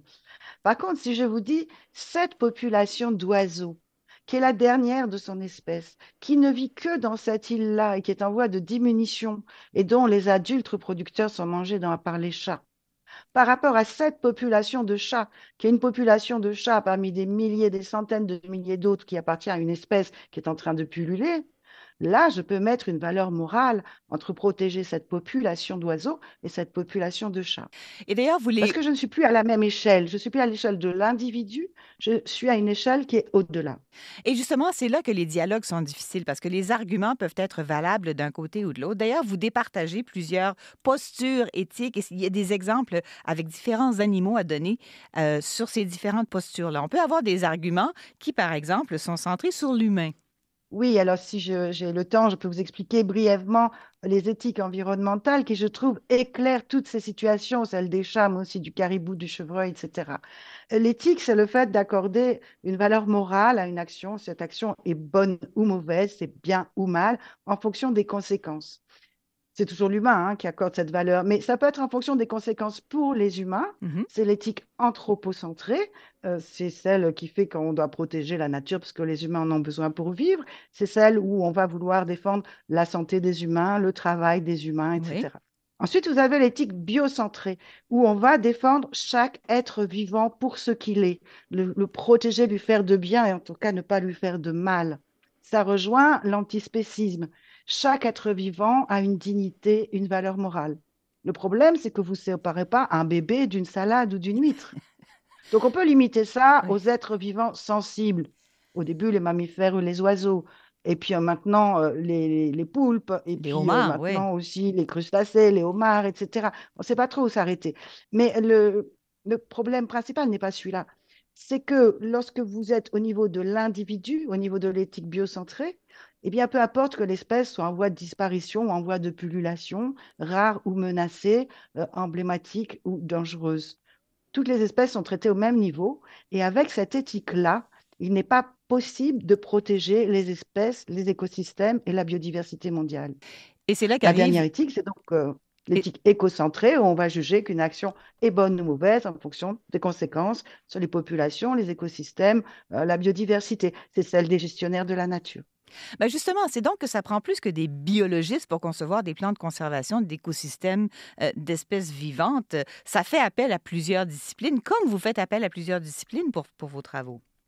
Alors, dans nos laboratoires, nous essayons de comprendre ce qu'il se passe. Nous ne sommes pas des gestionnaires de la nature. La gestion de la nature, elle part d'une éthique vraiment écocentrée. Et souvent, les gens qui veulent protéger la nature ne comprennent pas pourquoi est-ce qu'on s'oppose à eux avec virulence, y compris, comme vous le dites, au niveau juridique, en disant, mais enfin, vous ne comprenez pas, ce cerf est en train de détruire la forêt, ce chat est en train de détruire les oiseaux. Et ils essayent d'avoir des arguments pour montrer comment c'est important pour la biodiversité. Réciproquement, les défenseurs des animaux disent, mais enfin, on ne peut pas, au nom du bien, tuer un animal, lui faire du mal, surtout un animal sensible. Et ça ne se passe pas au même niveau. Et l'argumentaire ne marche pas parce qu'on n'est pas sur la même valeur morale. Donc, il faut essayer de concilier les deux. Et moi, ce que je dis, c'est qu'il faut aussi bien comprendre que dans les deux cas, il s'agit d'une éthique, d'une volonté de faire le bien, au-delà de l'humain, d'une volonté de respect du non-humain, mais ces deux volontés se font sur des niveaux éthiques différents. Et lorsqu'on a compris qu'on ne peut pas protéger le non-humain avec une seule de ces valeurs éthiques, eh bien, on va respecter l'autre et peut-être trouver des solutions communes qui vont rencontrer l'adhésion des différentes sensibilités. C'est le sens donc des travaux, entre autres ceux que vous publiez dans la revue Nature, Sciences, Société, Protéger la nature ou Protéger les animaux, pour voir un peu les deux côtés de cette médaille-là. On le vit ici, nous, dans l'actualité presque au quotidien. Merci beaucoup. Merci à vous. Anne Atlan, donc directrice de recherche au CNRS en socio-écologie. Pour nous écouter en direct, où que vous soyez, rendez-vous sur l'application Radio-Canada Audio. C'est maintenant le temps de faire le tour des nouvelles d'actualité, des nouvelles qui ont fait réagir, débattre ou s'interroger la communauté scientifique avec Renaud Manugera-Gagné. Bonjour Renaud. Bonjour Sophie André. On a mentionné le débat plus tôt dans l'émission, le débat présidentiel américain. Cette semaine, vous commencez avec les élections américaines aussi. I will not ban fracking. I have not banned fracking as Vice President of the United States. And in fact, I was the tie-breaking vote on the Inflation Reduction Act. They'll go back to destroying our country and oil will be dead, fossil fuel will be dead, we'll go back to windmills and we'll go back to... Et oui, Kamala Harris et Donald Trump qui croisaient le fer mardi dernier. Débat qui a fait réagir aussi chez les scientifiques. Oui, réagir par l'absence presque totale des questions liées à la science et surtout à l'environnement.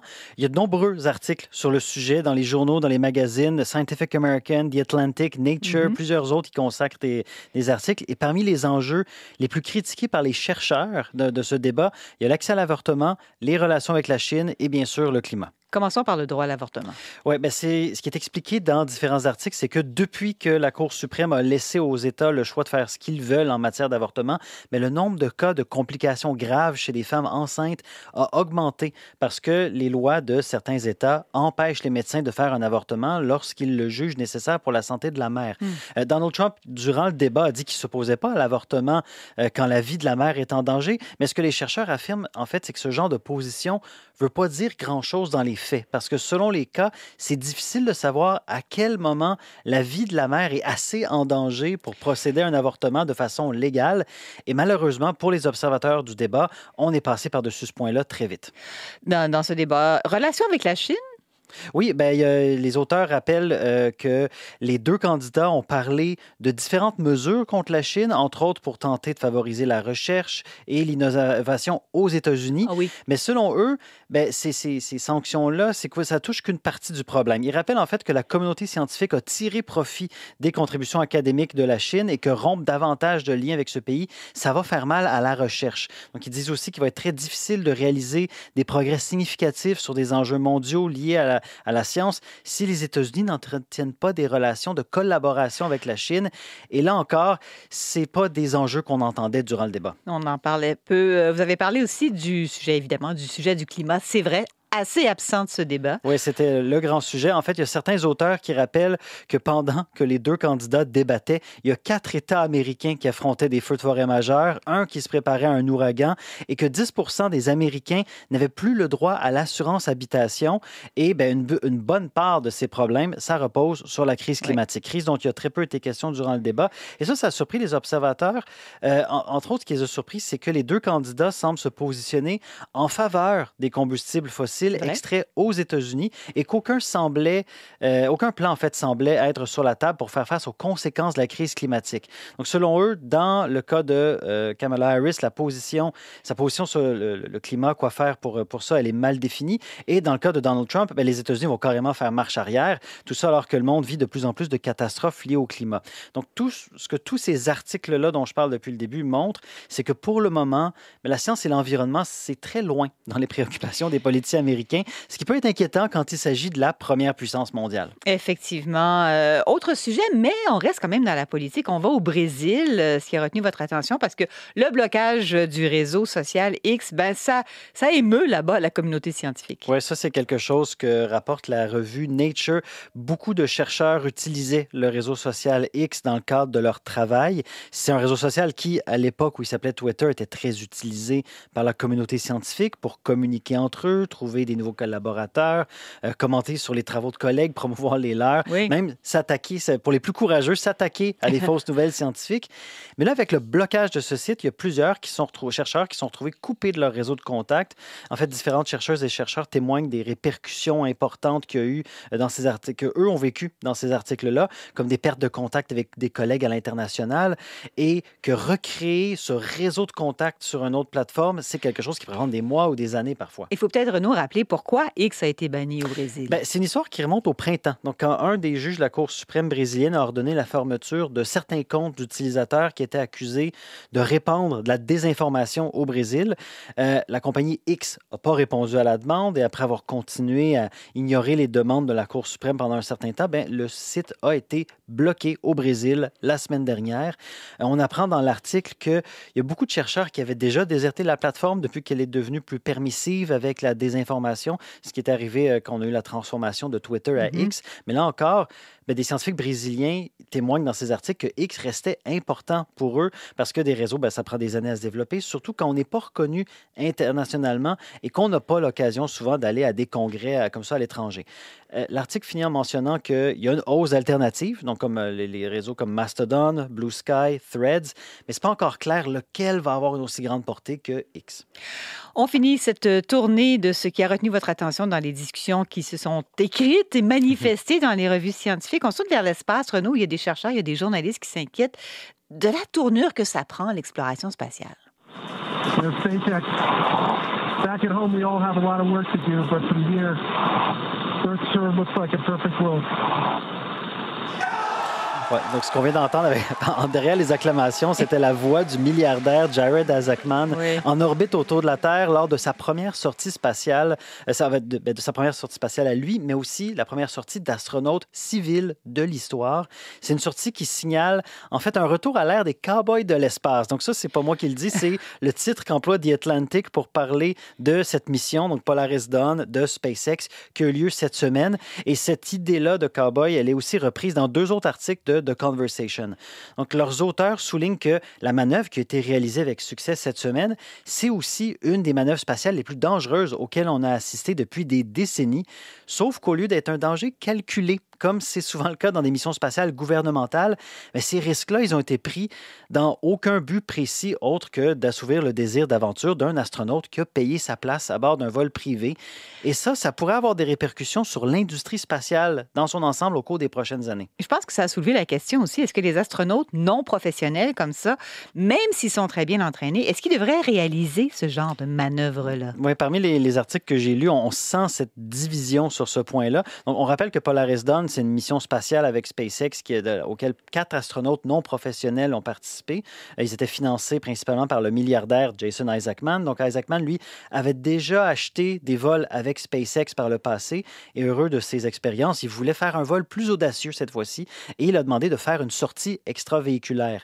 Le problème, c'est que la capsule Dragon, elle n'est pas conçue pour faire des sorties extravéhiculaires. Elle ne possède pas de sas pour bien isoler l'intérieur de la capsule quand on ouvre la petite porte qui mène vers l'extérieur. Vers le vide? Vers le vide. Donc, durant les 2 heures où la sortie a eu lieu, c'est l'ensemble de la capsule qui a dû être dépressurisé. Donc, tout le monde à bord s'est retrouvé exposé au vide de l'espace.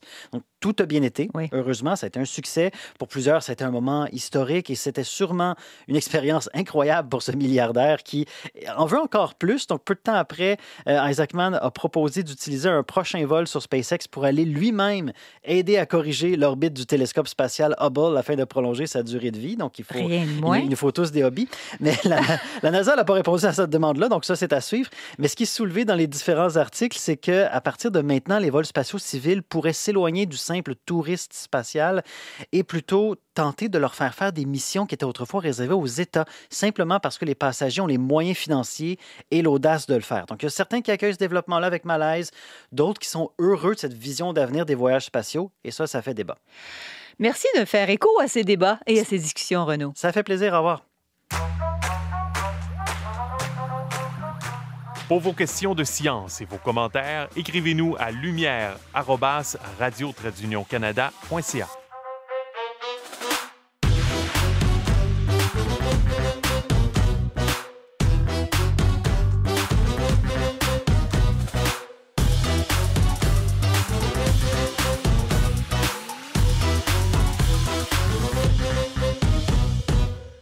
On se transporte maintenant à l'île de Pâques, qu'on appelle désormais Rapa Nui. Alors, île volcanique, c'est dans le Pacifique à 3500 km des côtes chiliennes. Très connue, bien sûr, pour les moaïs, ces centaines de statues immenses, gigantesques, ces silhouettes humaines avec des têtes surdimensionnées.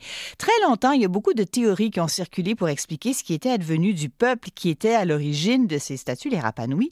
Par exemple, on racontait que ce peuple avait été autrefois très nombreux, mais qu'il avait périclité après avoir surexploité les ressources de l'île. On a appelé ça la théorie de l'écocide. Eh bien, ce n'est pas de ce côté qu'il faut regarder. C'est ce que vient confirmer une nouvelle étude parue cette semaine dans la revue Nature. Vous l'avez probablement vu passer sur les médias. J'en discute avec l'auteur principal. Il s'agit d'Anna Sapfo-Malaspinas. Elle est professeure associée à l'Université de Lausanne. Bonjour, Madame Malaspinas. Bonjour. Alors, vous vous attaquez à plus qu'une hypothèse qui est populaire avec l'écocide. Vous rappelez d'ailleurs dès le début de l'article que la théorie de l'écocide des Rapa Nui, souvent, elle a été récupérée pour servir d'avertissement un peu contre l'exploitation des ressources naturelles dans la situation actuelle. Cette théorie de l'écocide, c'était plus qu'une hypothèse, c'est presque un mythe auquel vous vous êtes attaqué. Oui, exactement. C'était vraiment une théorie très populaire, en fait. On a proposé que Rapa Nui, qui s'appelait avant l'île de Pâques, était comme une métaphore de ce concept d'écocide, de ce qu'on pourrait avoir peur qui va nous arriver, en fait. On avait cru que ces Rapa Nui, justement, avaient atteint une taille de population importante, qu'il y avait eu jusqu'à quoi? 15 000, 17 000 individus sur cette île. Oui, donc ça, c'est une hypothèse. On ne sait pas combien il y avait justement d'individus. Il y a plusieurs siècles. Ça, c'est difficile de le savoir exactement. Mais c'est ce qui a été avancé, en particulier par ceux qui ont proposé, en fait, cette hypothèse de l'écocide. C'est un point de départ important, je dirais. Oui, parce que, pas écocide, parce qu'ensuite, la population aurait dramatiquement chuté pour atteindre quelques milliers d'individus. Alors, pour aller vérifier ce genre d'hypothèse, vous arrivez avec une approche génétique, la génétique des populations. Qu'est-ce que vous avez fait comme travail? Voilà, exactement. Donc, une des choses qu'on arrive à faire en génétique de population, disons, c'est d'essayer de reconstruire l'histoire démographique. Comment des populations, par exemple, sont liées entre elles, quand est-ce qu'elles se sont séparées, quelle est la taille de la population au cours du temps. Donc, dans ces cas-là, l'idée, c'est d'utiliser des données génétiques pour essayer d'inférer quelle est la taille de la population donc, au cours du temps, en particulier d'essayer de savoir si, oui ou non, on a des évidences qu'il y aurait eu un effondrement de la population dans les années 1600, c'est-à-dire si la taille de la population aurait drastiquement chuté. Et pour avoir une génétique des populations, ça prend du gène d'individus. Vous aviez donc à disposition des échantillons, des profils génétiques individuels. Alors, notre point de départ, c'était 15 individus. Donc, nous, on travaille sur de l'ADN ancien. On avait relativement peu d'indications sur, par exemple, l'âge de ces individus, etc. Donc, il a fallu aussi dater ces individus et au carbone 14. Et là, on se retrouve avec une plage, il date environ 1700, ces individus, 1700, 1800. Puis ensuite, il s'agit de caractériser leur génome, ce qu'on appelle le séquencer ou le déchiffrer, réécrire ce livre, en fait, donc copier ce livre de l'ADN pour pouvoir le comparer. Donc, comparer, si vous voulez, ces génomes entre eux, les génomes des individus entre eux. Et puis, on va en particulier se concentrer sur les différences, donc ce qui diffère entre deux individus. À quels endroits dans ce livre du grand génome on a 10 différences entre deux individus de la population Rapa Nui, appelée aussi l'île de Pâques. Qu'est-ce que vous allez chercher? Quelles informations réussissez-vous à voir? Quels marqueurs réussissez-vous à identifier dans l'ADN ancien? Donc, une intuition qu'on peut donner, c'est qu'on se base donc sur ces différences et que, en particulier, ce qu'on sait en génétique des populations, c'est que ce qui est assez intuitif, c'est que plus la population est grande, plus la diversité génétique est grande. Pour aller encore plus loin, et si vous voulez encore plus une intuition, là, l'idée, c'est de reconstruire la taille de la population au cours du temps. Et ce qu'on fait, en fait, c'est qu'on essaye d'inférer le nombre d'ancêtres à un temps T. Donc, l'idée, c'est que nous, on essaie de voir, dans les années 1600, en l'occurrence, plusieurs siècles avant le moment où ces individus sont décédés, combien est-ce qu'il y aurait eu d'ancêtres? Et si une population est plus grande, vous auriez vu une variété génétique, une diversité génétique plus importante. Pour une population plus petite, on imagine plus de consanguinité. Exactement. Oui. Exactement. Et si l'effondrement avait été plus important, là aussi, ça réduit drastiquement la diversité génétique. Et finalement, qu'est-ce qui nous permet de dire qu'il y aurait eu ou pas un effondrement de la population? Si par exemple on modélise, on peut simuler, on peut se dire on va regarder cette fois, on va utiliser un modèle avec un effondrement drastique. Je ne sais pas, par exemple, il reste 10% de la population après. Et ce qu'on voit, c'est que les données observées après ces simulations sont très différentes des génomes qu'on a, nous, séquencés des ancêtres des Rapa Nui. Ce que vous avez comme résultat, c'est que non, pas d'effondrement de la population, plutôt quelque chose de stable comme taille de population. C'est exactement ce qu'on retrouve. En fait, ce qui est le plus probable selon les modèles qu'on a utilisés ou les simulations qu'on a faites, c'est que ce qui est pour nous le plus probable, c'est qu'on avait une population certes petite, mais qui est restée stable. Autre trouvaille fort intéressante que vous mentionnez dans cet article, Anna Sapfo-Malaspinas, c'est que vous avez montré que les habitants de cette île auraient été en contact avec les populations des Amériques avant l'arrivée des Européens. Intéressant de voir ces mélanges très anciens. Oui, exactement. C'est vraiment fascinant. En fait, le troisième résultat qu'on a de l'étude, c'est qu'on montre qu'une proportion du génome, environ 10%, peut être attribuée à des populations amérindiennes, donc est plus proche, si vous voulez, quand on fait cette comparaison, de nouveau, cette portion du génome, c'est 10%, aux gens qui vivent dans les Amériques, aux ancêtres des Amérindiens. Et c'est donc, on infère un événement de métissage entre ces populations et on arrive à le dater en utilisant de nouveau ces données génétiques, à savoir quand est-ce qu'il aurait eu lieu.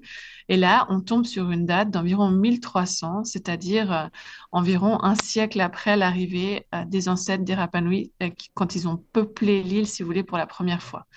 Donc l'idée étant qu'ils peuplent l'île et environ un siècle après, il y a un événement de métissage avec les ancêtres des Amérindiens.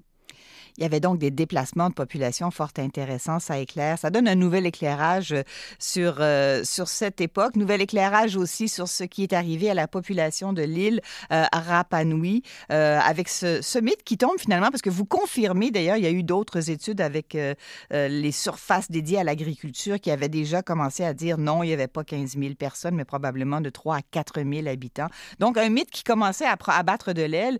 Et avez-vous l'impression que vous avez mis le dernier clou dans le cercueil de cette idée d'écocide? Disons, on peut...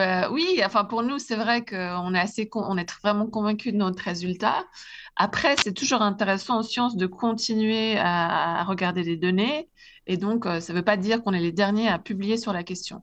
Mais disons, nous, on est convaincus que ça n'a pas eu lieu. Et donc, quand vous parliez tout à l'heure, donc non seulement il n'y a pas eu d'effondrement de la population, mais ils ont migré, c'est-à-dire ils ont fait le voyage, en fait.